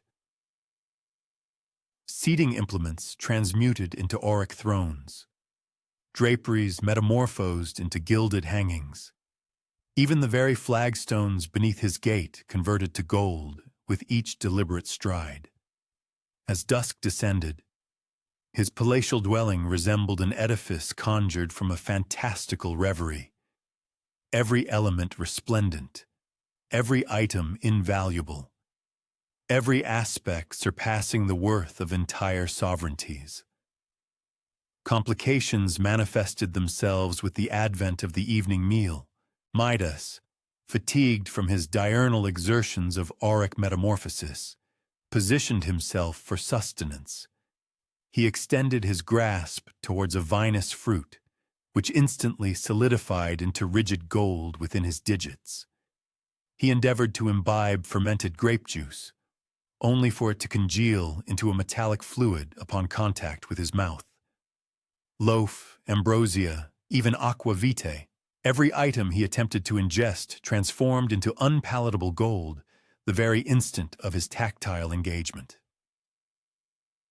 That first night, Midas reposed upon his gilded couch, enveloped by auric cushions, fixated upon his lustrous ceiling, experiencing the gnawing spasms of starvation within his abdomen. The poignant paradox did not escape his comprehension. He was probably the most opulent individual on the terrestrial sphere, yet he remained incapable of procuring a modest repast.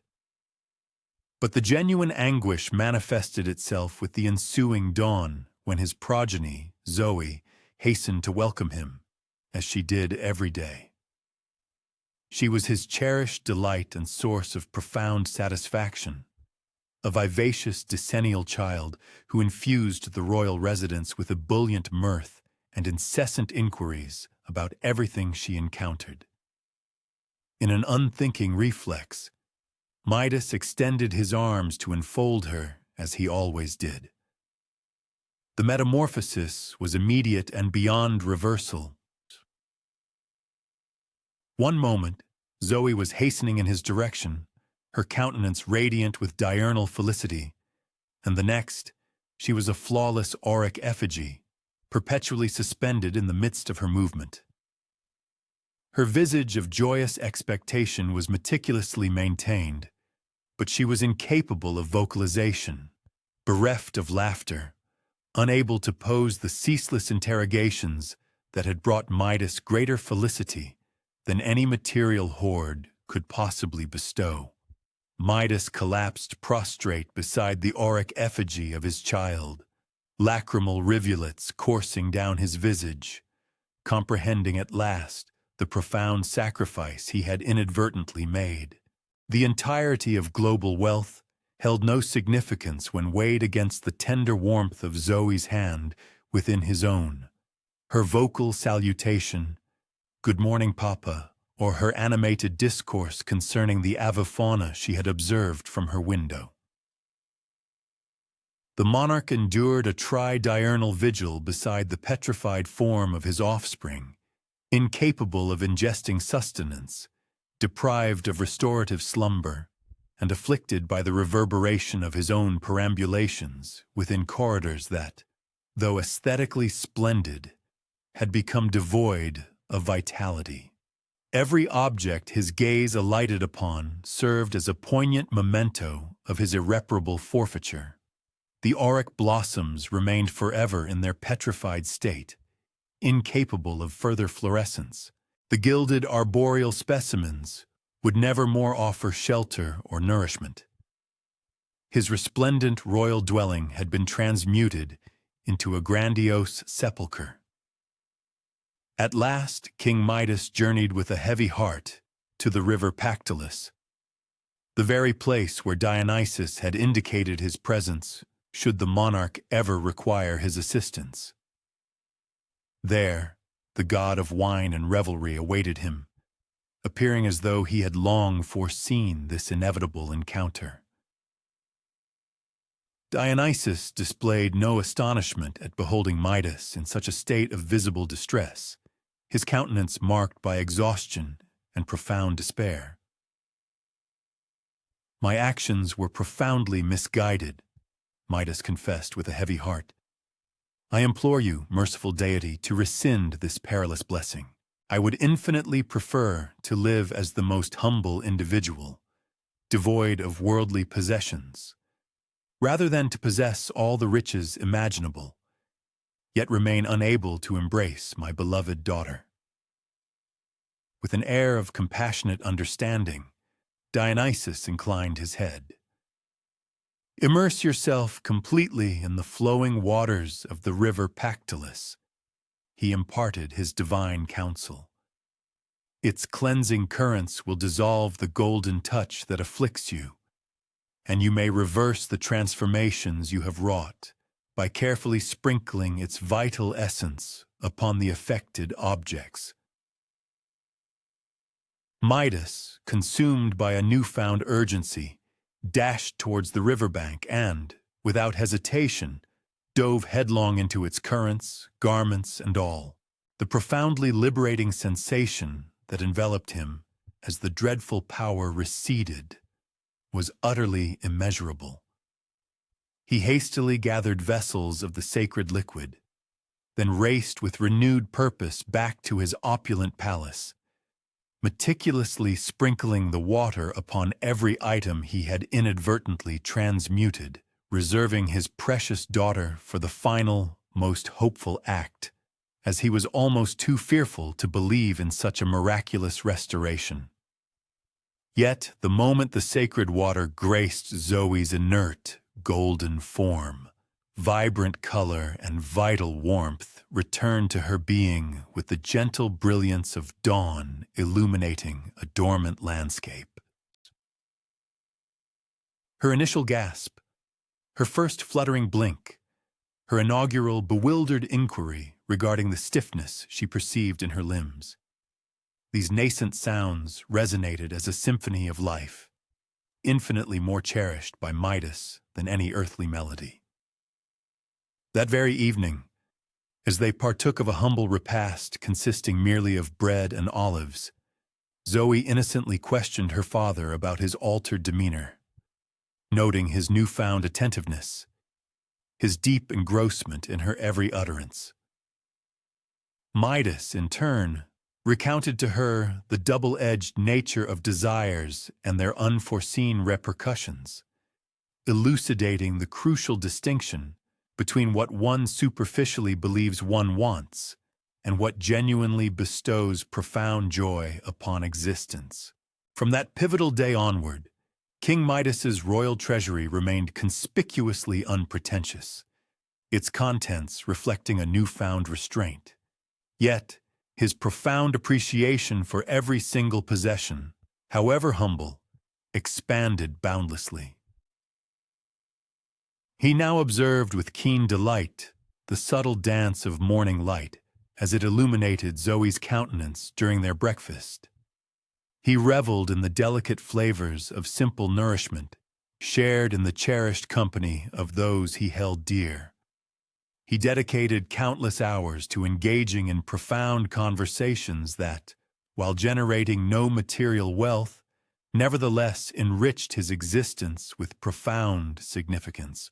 The river Pactolus, it is recounted, continues to bear shimmering particles of aurum within its currents, a golden residue not stemming from Midas's former transformative touch, but rather an enduring symbol of the wisdom gleaned from that hallowed place concerning the genuine essence of life's true worth.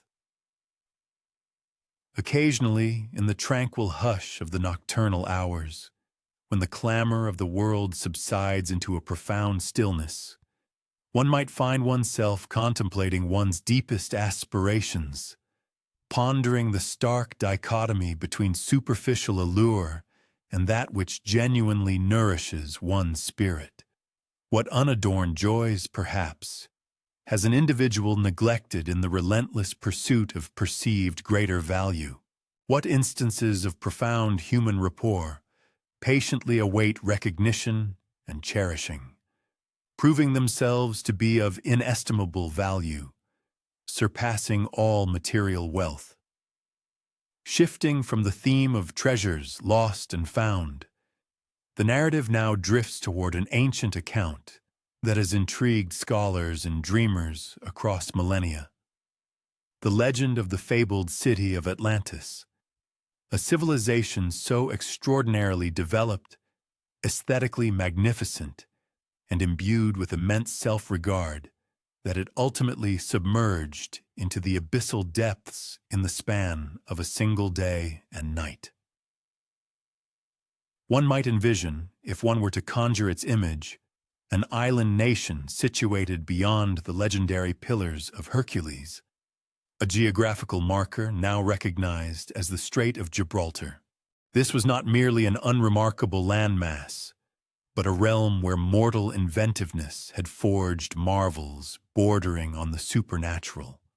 The metropolis of Atlantis itself was meticulously constructed in impeccably designed, interconnected circular formations, each ring delineated by intricate canals that glimmered with a gem-like effulgence beneath the Mediterranean sun.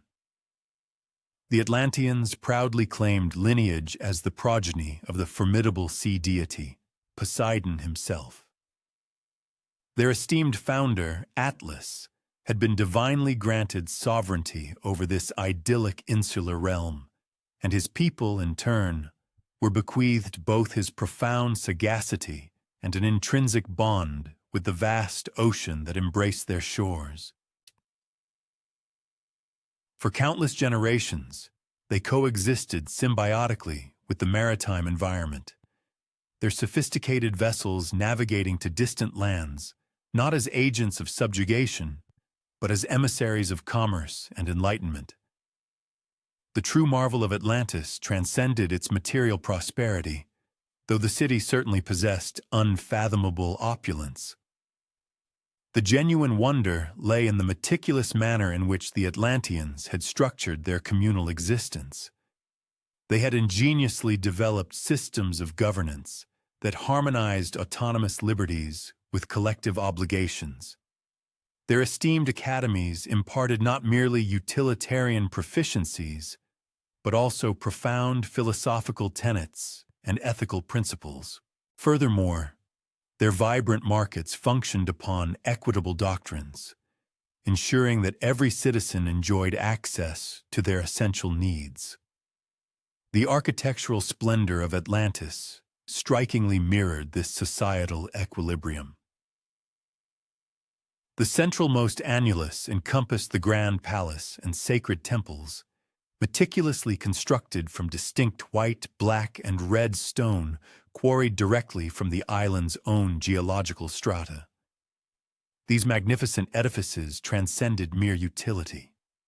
They were, in fact, conceived to evoke awe in all who beheld them, their perfectly balanced proportions instilling a profound feeling of serene marvel. The intermediate circumferences accommodated expansive gardens and sophisticated gymnasiums, serving as vital spaces where citizens could diligently cultivate both physical prowess and intellectual acuity. Finally, the peripheral stratum accommodated bustling workshops and extensive harbors, where the essential practical work of the city's thriving economy was diligently conducted. However, what stood as truly unparalleled were the Atlanteans' prodigious engineering achievements. They had meticulously devised an intricate network of elevated passageways and subterranean conduits that seamlessly linked every concentric segment of their metropolis, thereby enabling both populace and provisions to traverse with remarkable fluidity throughout the urban landscape. Furthermore, they had pioneered sophisticated environmental regulation techniques that maintained optimal thermal conditions within their magnificent structures regardless of season.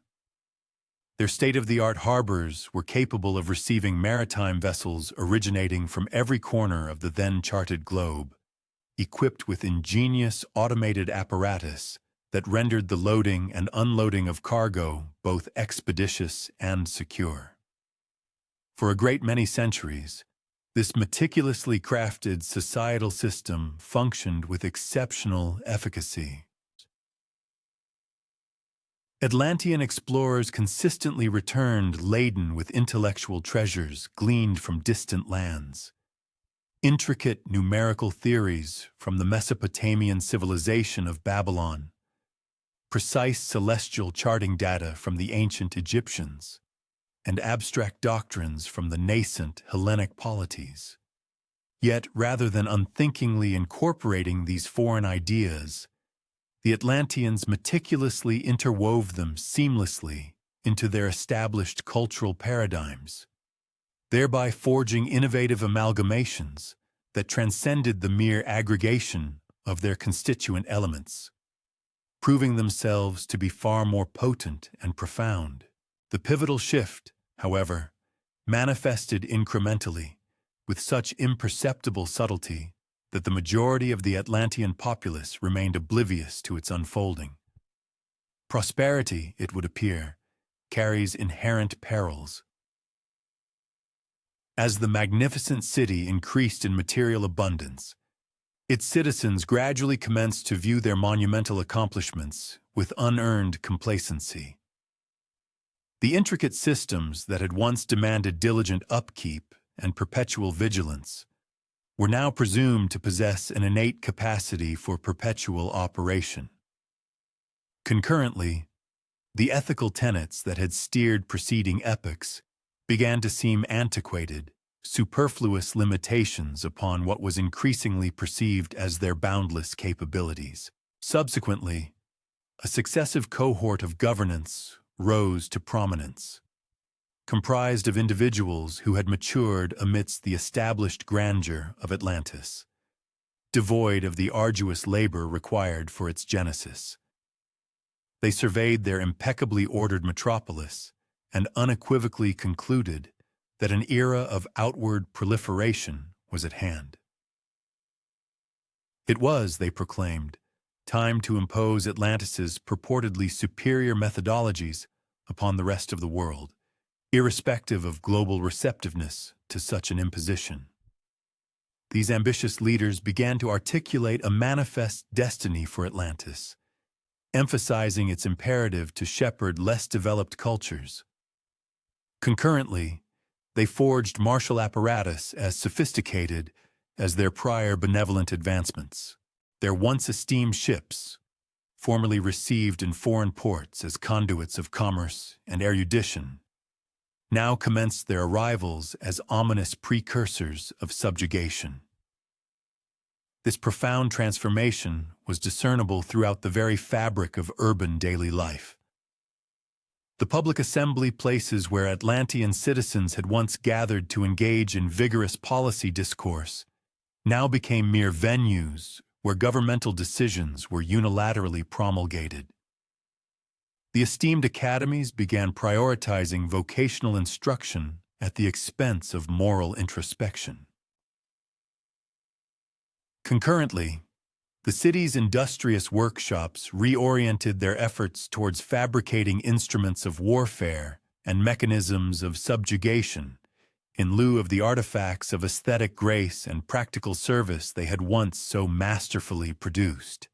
Nevertheless, the Olympian deities, particularly the formidable Zeus, observed these unfolding circumstances with mounting apprehension. The Atlanteans had been bestowed with their extraordinary endowments as a grand test of human capability, a profound inquiry into what might be achieved if a populace were granted optimal circumstances and celestial oversight. Yet, this grand endeavor was proving unsuccessful, not owing to exogenous forces or cataclysmic environmental events, but specifically because of volitional decisions originating from the Atlanteans themselves. Consequently, Zeus convened a divine convocation to deliberate upon a suitable course of action. Some immortals advocated for direct celestial interference, proposing the transmission of omens and admonitions that might reorient Atlantis towards its foundational principles. Others suggested that the experiment should be permitted to persist, positing that even an unsuccessful outcome could impart invaluable instruction. But ultimately, Zeus, with grave finality, decided that Atlantis now posed a grave menace not only to neighboring polities, but to the very equilibrium of the terrestrial sphere. The cataclysmic finale arrived with astonishing alacrity.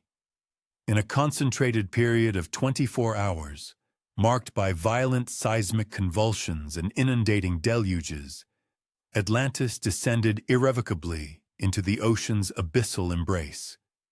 Its masterfully engineered waterways, once glittering with calm, transmuted into conduits for the relentless ingress of the ocean. The splendid edifices, conceived for eternal endurance, fractured and disintegrated under elemental powers vastly surpassing the foresight of their master builders. Even the formidable ships that had been poised to propagate Atlantean hegemony across the world were reduced to fragmented wreckage strewn across the seabed. Yet, what truly elevates the narrative of Atlantis is that it transcends the simplistic narrative of divine retribution, becoming instead a profound discourse on the enduring legacy of remembrance and the acquisition of wisdom. While the annihilation was absolute, the intellectual heritage was not altogether eradicated. A contingent of Atlanteans had been on voyages when the catastrophe occurred, while others had prudently emigrated to remote settlements in preceding years. These fortunate survivors bore with them not merely their advanced technical acumen, but also the indelible recollection of their civilization's zenith and the profound reasons for its tragic decline. These dispersed fragments of Atlantean sagacity subsequently profoundly shaped the trajectory of nascent civilizations. For instance, intricate numerical perceptions found their way into Babylonian celestial studies. Foundational design tenets manifested in Egyptian monumental structures. And abstract conceptualizations fostered the burgeoning of Hellenic intellectualism. Crucially, however, the survivors were meticulous in disseminating solely the beneficial facets of their ancestral legacy, simultaneously perpetuating the crucial admonitions concerning hubris and the misuse of authority, ensuring the bitter lessons were not forgotten. This enduring impact elucidates why, centuries subsequently, the esteemed philosopher Plato chronicled Atlantis, not in the capacity of an analyst documenting verifiable events, but as a profound thinker delving into abstract concepts. He masterfully employed the narrative as a vehicle to scrutinize profound inquiries that possessed enduring pertinence for the citizens of ancient Athens, as they do for contemporary humanity. What precisely transpires when a civilization's technological prowess surpasses its moral discernment? How does one diligently preserve the foundational principles that fostered prosperity when achievement itself has become an ordinary occurrence? And what ethical obligations intrinsically accompany the exercise of authority, be it personal or communal? The legendary city of Atlantis, though perhaps lost beneath the ocean's expanse, perpetually re-emerges in contemporary thought, its profound symbolism resonating through various manifestations. Each grand civilization, having scaled immense heights of accomplishment, inevitably encounters the very same pivotal dilemma that once challenged the Atlanteans: the fundamental decision of whether to employ their considerable advancements as instruments for constructive development and societal betterment, or as formidable armaments for subjugation and control.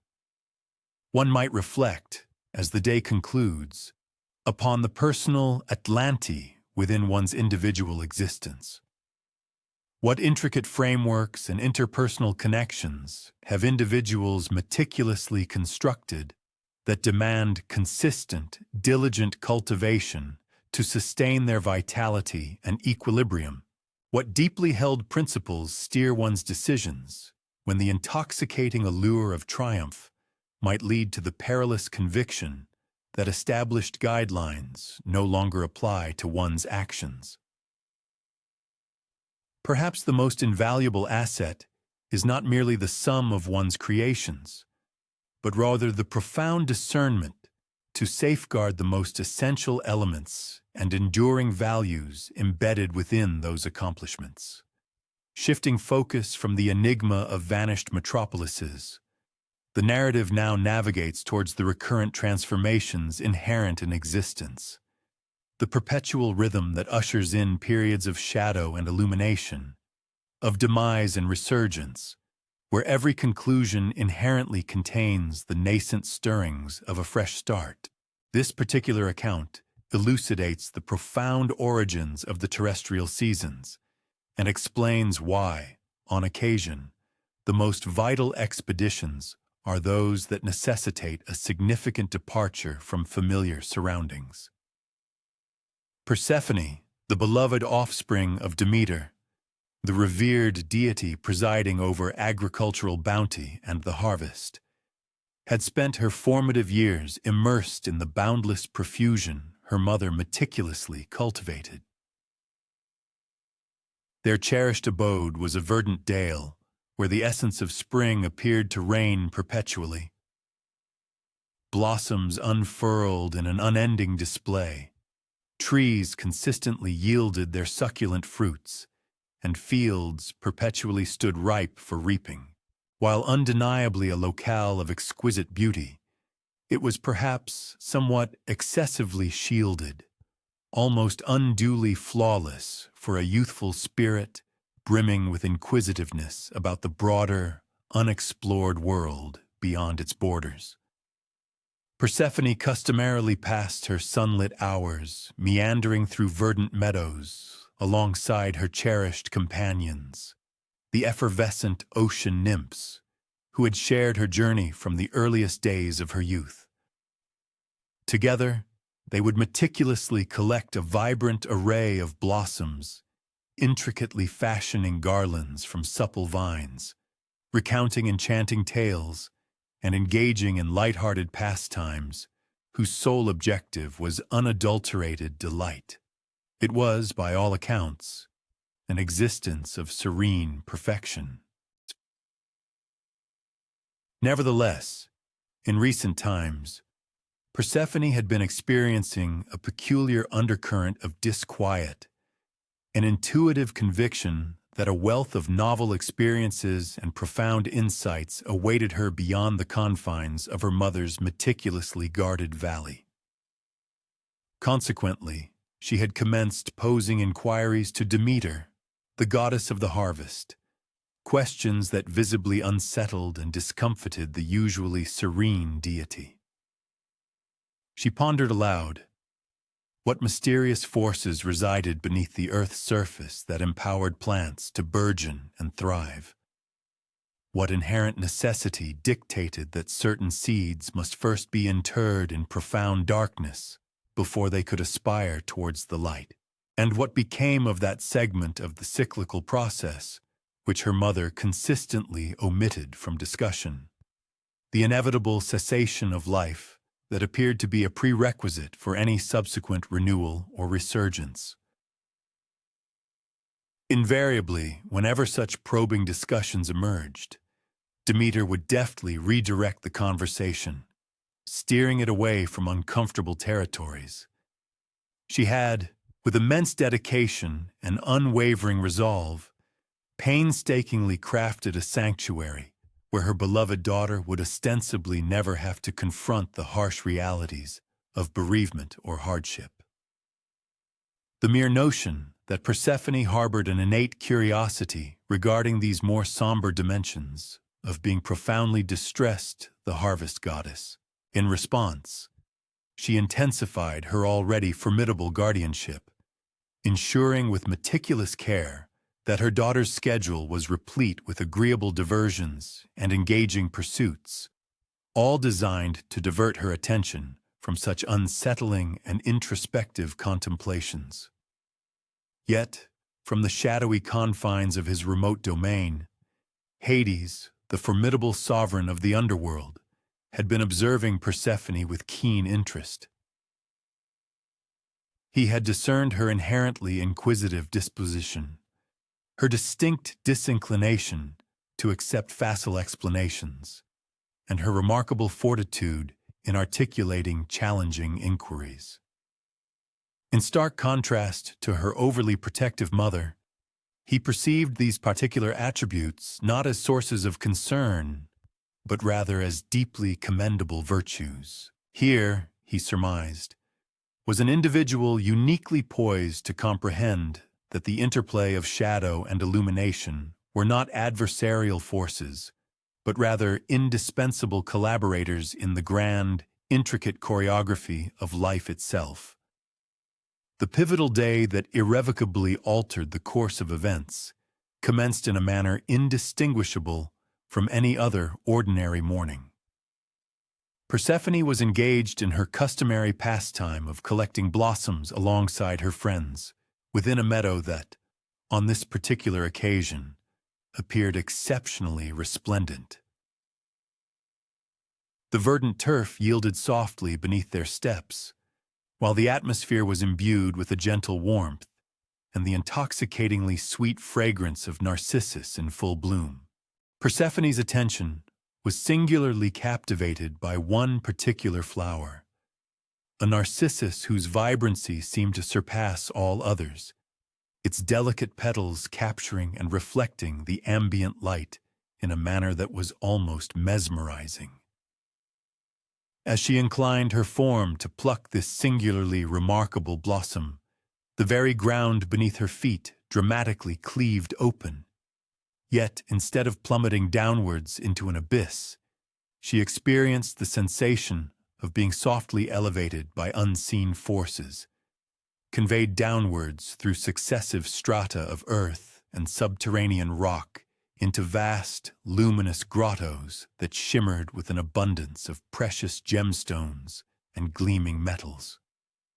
The descent itself was undeniably a terrifying ordeal, yet simultaneously imbued with an astonishing sense of marvel. She was, in that moment, witnessing components of the world that no mortal being had ever before encountered. Her arrival in the underworld was not that of a captive, but rather as an esteemed visitor within a palatial abode far exceeding any grandeur she could have conceived. Its expansive halls were meticulously sculpted from obsidian marble, exquisitely threaded with veins of shimmering silver, and illuminated by ethereal flames that remarkably cast no discernible shadows, emanating a comforting warmth devoid of any smoke. Even gardens flourished within this subterranean realm, yet they bore no resemblance to those in the world above. Flora that blossomed luxuriantly in perpetual twilight, arboreal forms that yielded fruits of lustrous silver and gleaming gold, and blossoms that emitted gentle, melodic strains instead of fragrant perfumes. Hades extended to her a greeting characterized by profound, formal deference, clarifying that his decision to transport her to his domain stemmed not from any self-serving motive, but rather from his conviction that she possessed a unique capacity to genuinely comprehend the intricate interplay of both realms, the vibrant sphere of burgeoning life and copious plenty above, and the profound dominion of repose and metamorphosis below. He then graciously proposed to reveal to her the intricate mechanisms of his realm, the sophisticated frameworks that rendered cyclical renewal feasible for the world situated above. The revelations Persephone encountered profoundly contradicted every doctrine she had assimilated regarding mortality and finality. The underworld, as she discovered, was not a punitive dimension, but rather an immense, sophisticated system of ecological reprocessing where departed spirits found respite and underwent rejuvenation between successive existences. She observed the meticulous procedure through which the vital essence of completed lives was transmuted into the latent potential for nascent development. Furthermore, she acquired an understanding of the delicate equilibrium indispensable for guaranteeing the enduring viability of life on the terrestrial surface. Concurrently, in the terrestrial domain above, Demeter had become acutely aware of her daughter's inexplicable vanishing and was overwhelmed by a tempest of profound sorrow and incandescent fury. In her profound distress, she completely relinquished her sacred responsibilities as the venerable deity of the harvest, embarking upon a relentless, despairing peregrination across the earth in pursuit of Persephone. Deprived of Demeter's vital oversight, agricultural yields began to falter catastrophically. Fruit-bearing trees ceased their natural production. Even the resilient grasses commenced to shrivel and perish. The perpetual vernal state that characterized Demeter's dominion yielded to an unprecedented phenomenon for the world, an unrelenting, sterile chill, a prolonged period defined by dearth and anxious anticipation. Human beings consequently began to endure immense hardship as sustenance grew increasingly scarce, and the very planet itself appeared to retract its life-sustaining embrace. They fervently supplicated the Olympian deities for succor, yet Demeter remained impervious to their fervent entreaties. She adamantly refused to reinstate the earth's bounty until her beloved daughter was restored to her side. Observing the escalating global catastrophe, Zeus, the supreme sovereign of the gods, ultimately deemed it necessary to intercede. He dispatched Hermes, the swift-footed herald of the Olympians, to engage in discussions with Hades concerning Persephone's repatriation. However, upon Hermes' arrival in the chthonic realm, he encountered a considerably intricate predicament. Persephone had, in fact, consumed sustenance from the underworld, not as a result of deception or coercion, but through a deliberate and conscious decision to sample a modest quantity of seeds from a pomegranate, thereby willingly embracing the ramifications of such an act. More significantly, Persephone had come to the profound realization that she no longer desired a permanent return to her former existence. The profound insights she had acquired during her sojourn in the underworld had fundamentally transformed her essence. She now comprehended the underlying reasons for the pervasive disquiet she had experienced within her mother's sheltered valley. She had intuitively perceived the inherent incompleteness of experiencing only a singular facet of existence's grand, encompassing cycle. The eventual resolution forged through these intricate discussions ultimately appeased all parties involved, albeit necessitating a measure of concession from each. Persephone was decreed to spend a designated portion of every year within the underworld, residing with Hades, where she would continue to assimilate the profound enigmas of mortality and profound metamorphosis. For the remainder of the annual cycle, she would ascend to the terrestrial realm, bearing with her the invaluable sagacity she had acquired during her subterranean sojourn. When Persephone finally re-emerged for her inaugural reunion with Demeter, both mother and daughter had been irrevocably altered by their period of enforced separation. Demeter had come to realize that her intensely protective affection, when extended to an excessive degree, possessed the potential to evolve into a form of confinement in itself. Persephone, conversely, had attained a depth of insight that rendered her a more fully realized individual, someone who now intimately comprehended both elation and lament, periods of burgeoning vitality and necessary repose, and the inherent interplay of genesis and cessation. Their emotionally charged reunion consequently reinstated fertility and bounty to the terrestrial sphere. However, this re-established profusion manifested as a distinctly altered form of abundance compared to its previous iteration. It was more intricately nuanced, inherently more enduring, and fundamentally more attuned to reality. The world thenceforth began to experience the cyclical progression of seasons. Epochs of ample provision now alternated with intervals of relative dearth. Phases of vigorous expansion were succeeded by periods of essential dormancy.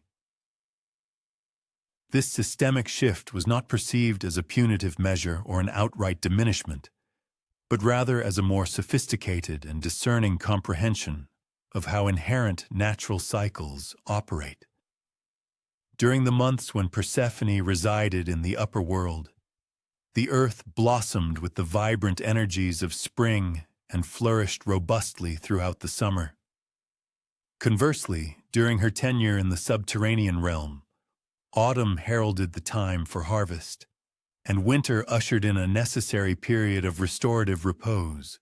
Agriculturalists, in turn, learned to harmonize their practices with these intrinsic rhythms instead of opposing them, diligently preserving the plentiful yields from the active growing season to sustain themselves through the dormant intervals. Yet, the more profound endowment stemming from Persephone's transformative odyssey was the invaluable sagacity she repatriated concerning the intrinsic indispensability of arduous experiences. She had assimilated the profound truth that certain modalities of development are exclusively attainable within the embrace of obscurity, that particular manifestations of resilience only emerge through confronting formidable adversities, and that specific categories of comprehension are solely forged through the crucible of loss and subsequent recuperation. Consequently, she evolved into a beacon and mentor for mortal beings confronting their own unavoidable passages into periods of profound difficulty, moments when existence summoned them to relinquish accustomed amenities and venture forth into uncharted domains. Her enduring narrative served as a potent reminder that such expeditions, regardless of how daunting they might initially appear, frequently culminated in revelations that rendered the voyagers more integrated, more proficient, and more authentically engaged with life. The ancient Hellenic peoples, who meticulously transmitted this profound narrative through generations, possessed a significant comprehension concerning the trajectory of human maturation, specifically, that individuals are incapable of perpetually lingering within the sheltered, innocent springs of their formative years. They understood that genuine maturity necessitates an acceptance of, and indeed, a reconciliation with, the inherent oscillations of bereavement and recuperation. Furthermore, they recognized that true sagacity frequently emanates from a deliberate engagement with experiences that, at their outset, might appear formidable or undesirable, as the various phases of an individual's life relentlessly pursue their primordial trajectory. It is pertinent to contemplate the profound insights Persephone acquired during her subterranean journey. This includes the realization that occasionally the most profound advancements occur within the most shadowed recesses of experience. It also underscores that conclusions invariably create the necessary void for novel inaugurations, and ultimately, that the fortitude to confront challenging metamorphoses frequently culminates in revelations of far greater intrinsic worth than the transient comfort one relinquishes. From the tale of Persephone's willing sojourn into the chthonic depths, our attention now shifts to another perilous journey underground. Yet this expedition was propelled not by mere inquisitiveness, but by a love so unfathomable, so boundless, that it audaciously defied the fundamental laws of existence itself. This is the compelling narrative of Orpheus, whose harmonious artistry possessed the power to move unyielding stones and to pacify the most ferocious of beasts, and whose profound devotion to Eurydice compelled him to undertake a seemingly insurmountable feat. Orpheus was the scion of a divine patroness of the arts, one of the 9 muses, those celestial goddesses who inspired all forms of creative expression and intellectual pursuit. From his earliest years, he had displayed an unparalleled talent for music.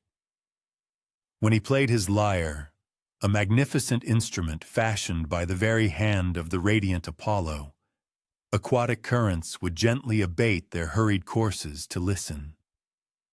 Verdant trees would incline their branches, as if straining to catch every exquisite note, and even the most formidable creatures of the wild would recline in tranquil stillness, utterly captivated by the harmonious strains that seemed to encapsulate all the profound joy and sorrow of the mortal sphere.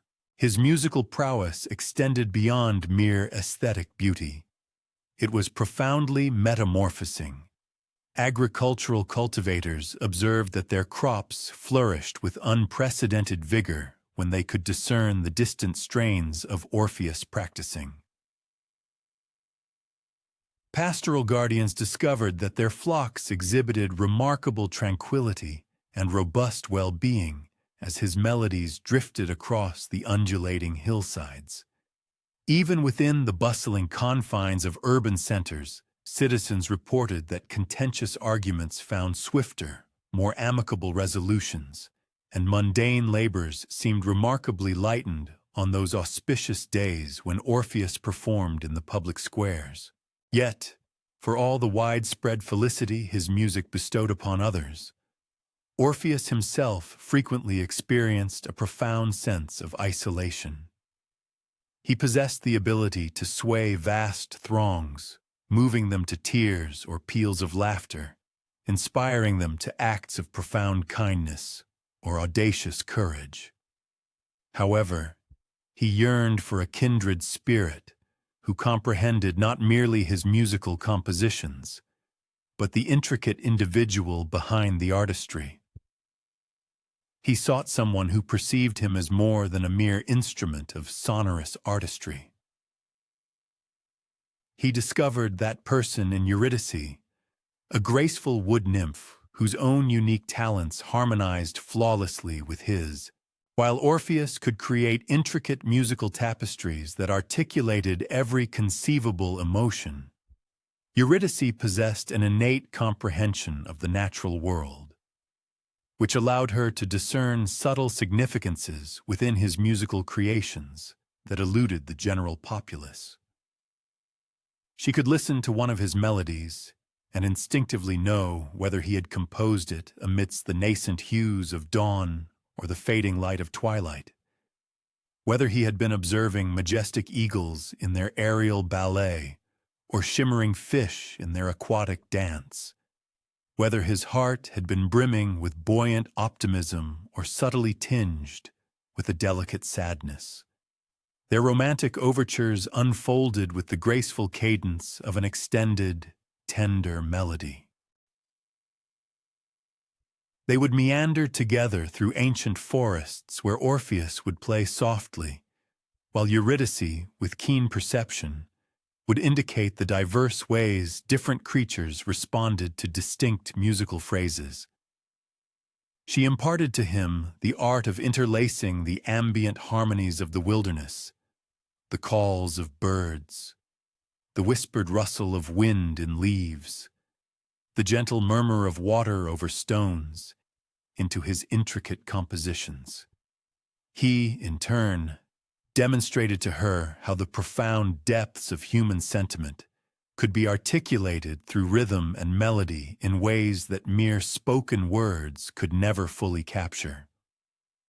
Their nuptials were solemnized with universal acclaim, uniting both Olympian deities and earthly beings. Apollo himself provided the musical accompaniment for the sacred ceremony, though he humbly conceded that his personal artistry appeared rather unadorned compared to the sublime achievements of his gifted student. The 9 muses attended, each lending her distinctive artistic flourish to render the celebration impeccably perfect. Hymen, the revered god of marriage, sanctified their bond with fervent supplications for enduring happiness and shared creative endeavors. For a fleeting interval, their life together was the very embodiment of their fondest aspirations. They constructed an unassuming dwelling nestled within a verdant copse, where the auditory qualities were impeccably suited for music-making. Mornings commenced with Orpheus composing, while Eurydice meticulously tended to their garden, each keenly attuned to the other's rhythm, their separate activities forging a symphony of existence transcending their individual capabilities. Evenings were dedicated to sharing the day's discoveries, a new melody Orpheus had developed, or an unusual bird call Eurydice had learned to mimic with striking accuracy. However, their felicity did not escape the notice of certain envious observers, whose intentions were far from benevolent. Aristeus, a minor god who had harbored a prolonged and covetous yearning for Eurydice, watched their contentment with escalating bitterness and ill will. He had previously offered Eurydice numerous tokens of affection and considerable attention before her marriage, and her gentle yet firm rejections had inflicted a deep injury upon his vainglory, more so than he cared to admit. One afternoon, while Orpheus was away consulting with other esteemed musicians, Aristeus approached Eurydice in her secluded garden. His initial attempts at conversation were met with courteous yet unequivocal refusals. When he became increasingly importunate, suggesting that she deserved better than a mere musician for a husband, Eurydice began to retreat hastily towards the dense forest, hoping to elude him among the sheltering trees where she could move with greater agility than he. In her precipitous flight to escape, she inadvertently stepped upon a serpent imbued with lethal toxins that had been slumbering in the tall grass. The resulting bite was instantaneous and utterly terminal.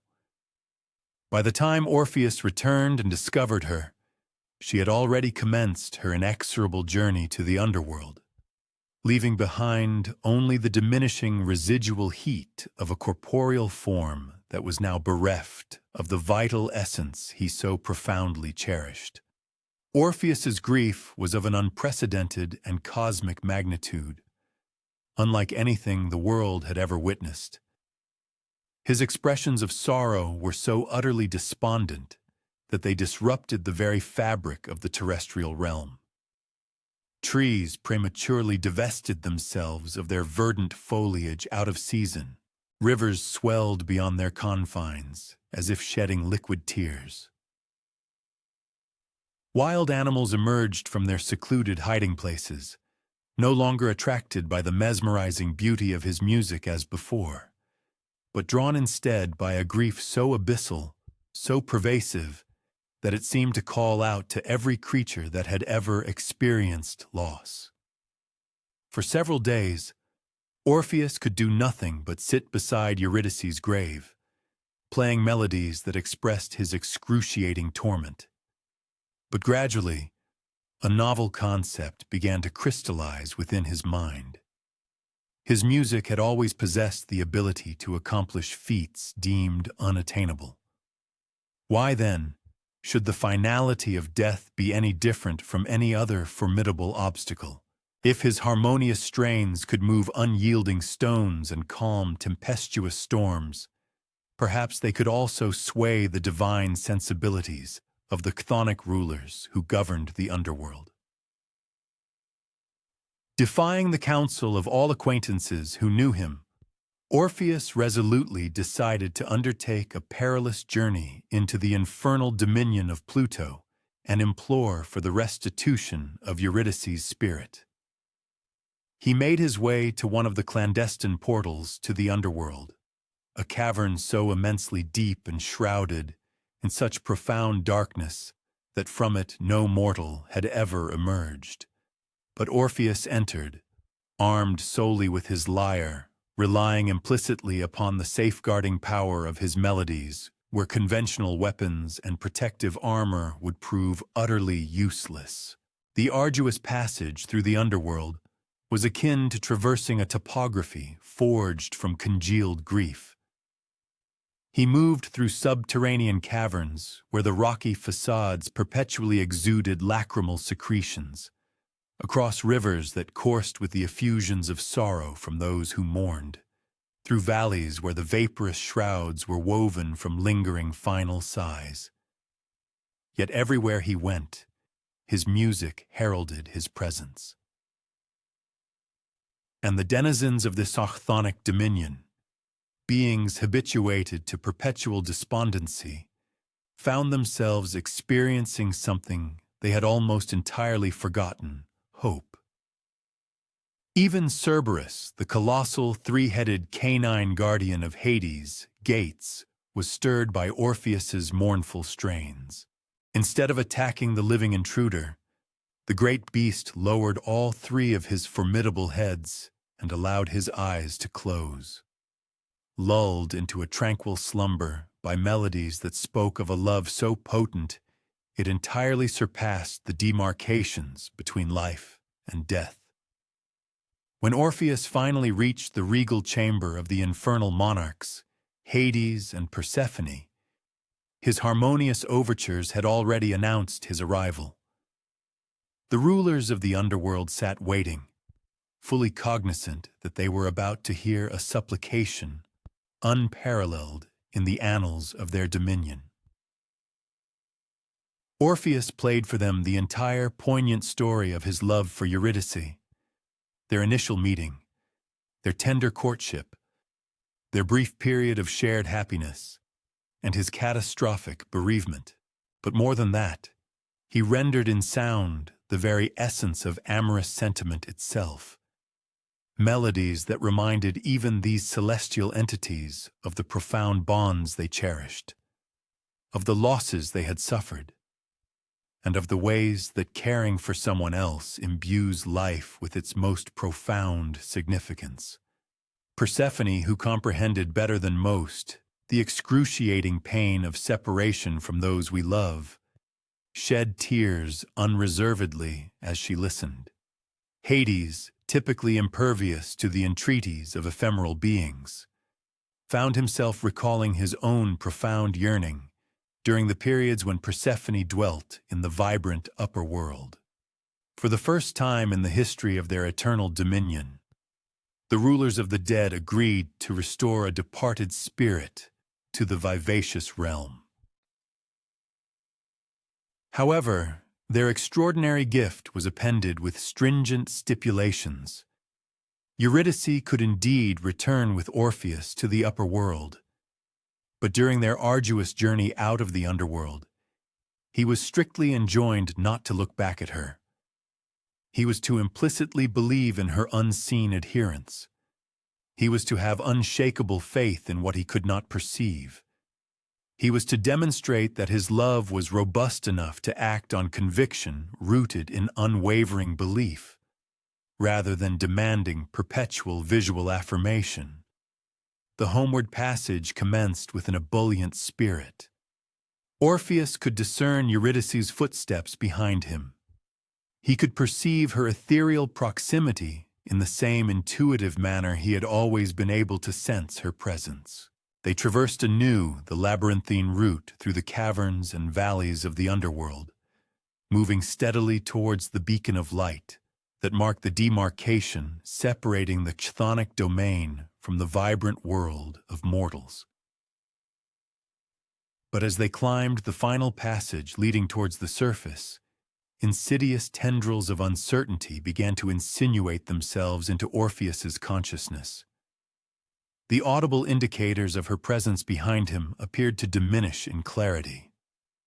The perception of Eurydice's proximity wavered, becoming less assured. What if the gods had perpetrated a deception upon him? What if he was ascending towards the light alone, while Eurydice remained irrevocably trapped below? What if his faith was erroneous, and his beloved was even now being forcibly reclaimed by the abyssal regions he would never again be permitted to enter? Just as the aperture of the subterranean passage became discernible, just as the radiant embrace of the terrestrial sphere began to grace his countenance, Orpheus's unwavering conviction tragically faltered.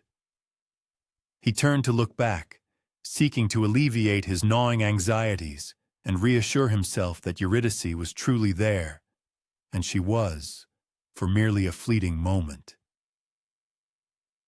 He beheld her face, saw her reaching towards him with an expression of profound love and understanding, but in that very same instant, she commenced her ethereal dissolution, recalled to the infernal domain by his violation of the divine stipulation. Her last words to him were devoid of recrimination, imbued instead with profound affection.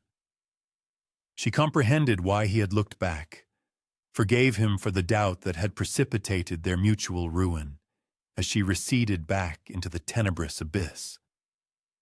She offered him a final smile, imbued with the same tender empathy that had first drawn him to her. Orpheus, having suffered the ultimate reversal of fortune, emerged from the underworld in solitude, his spirit crushed by the weight of a second, even more devastating bereavement than the first.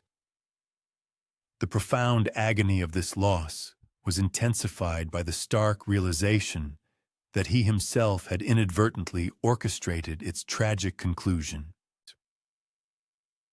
In a desperate, forlorn attempt to undo his fatal error, he endeavored to retrace his steps to the cavernous maw that served as the portal to the chthonic realm, only to discover that the entrance had irrevocably sealed itself, a testament to the finality of divine judgment. The gods' clemency, once magnanimously extended and then tragically squandered, would not again be offered to him. Consequently, he spent the remainder of his earthly days as a wandering minstrel, his melodic expressions now imbued with an unparalleled depth of sorrow and a profound wisdom that rendered them even more compelling and poignant than in his happier past. Pilgrims and seekers journeyed from distant, far-flung territories to witness his performances, drawn not by the promise of mirth or fleeting joy, but by the unique capacity of his artistry to help them intimately comprehend their own personal tribulations, their individual struggles with the delicate balance of conviction and apprehension, and their profound experiences of loving with such intensity that the mere prospect of separation became an almost unbearable burden. The timeless narrative of Orpheus and Eurydice has been meticulously preserved and recounted through countless generations over thousands of years, primarily because its core themes resonate deeply with something inherently universal within the human condition. We are all, at various junctures in our lives, confronted with moments that demand action predicated upon unwavering faith rather than absolute certainty. Instances where the very essence of love compels us to place our trust in that which remains unseen or cannot be empirically verified. We intimately understand the potent allure of retrospective glances, the almost irresistible urge to demand tangible reassurance when we are asked to simply believe without proof.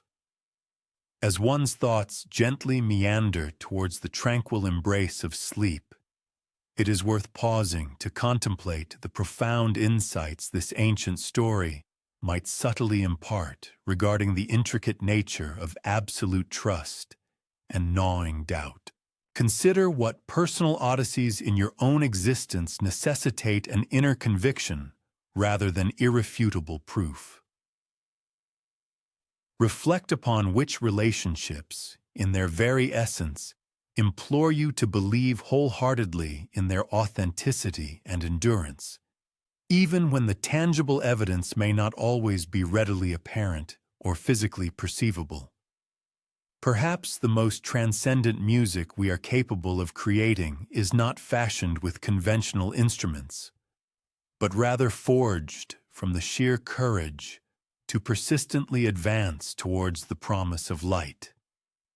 Even when we are unable to turn back and confirm that the love we cherish continues to follow faithfully in our wake.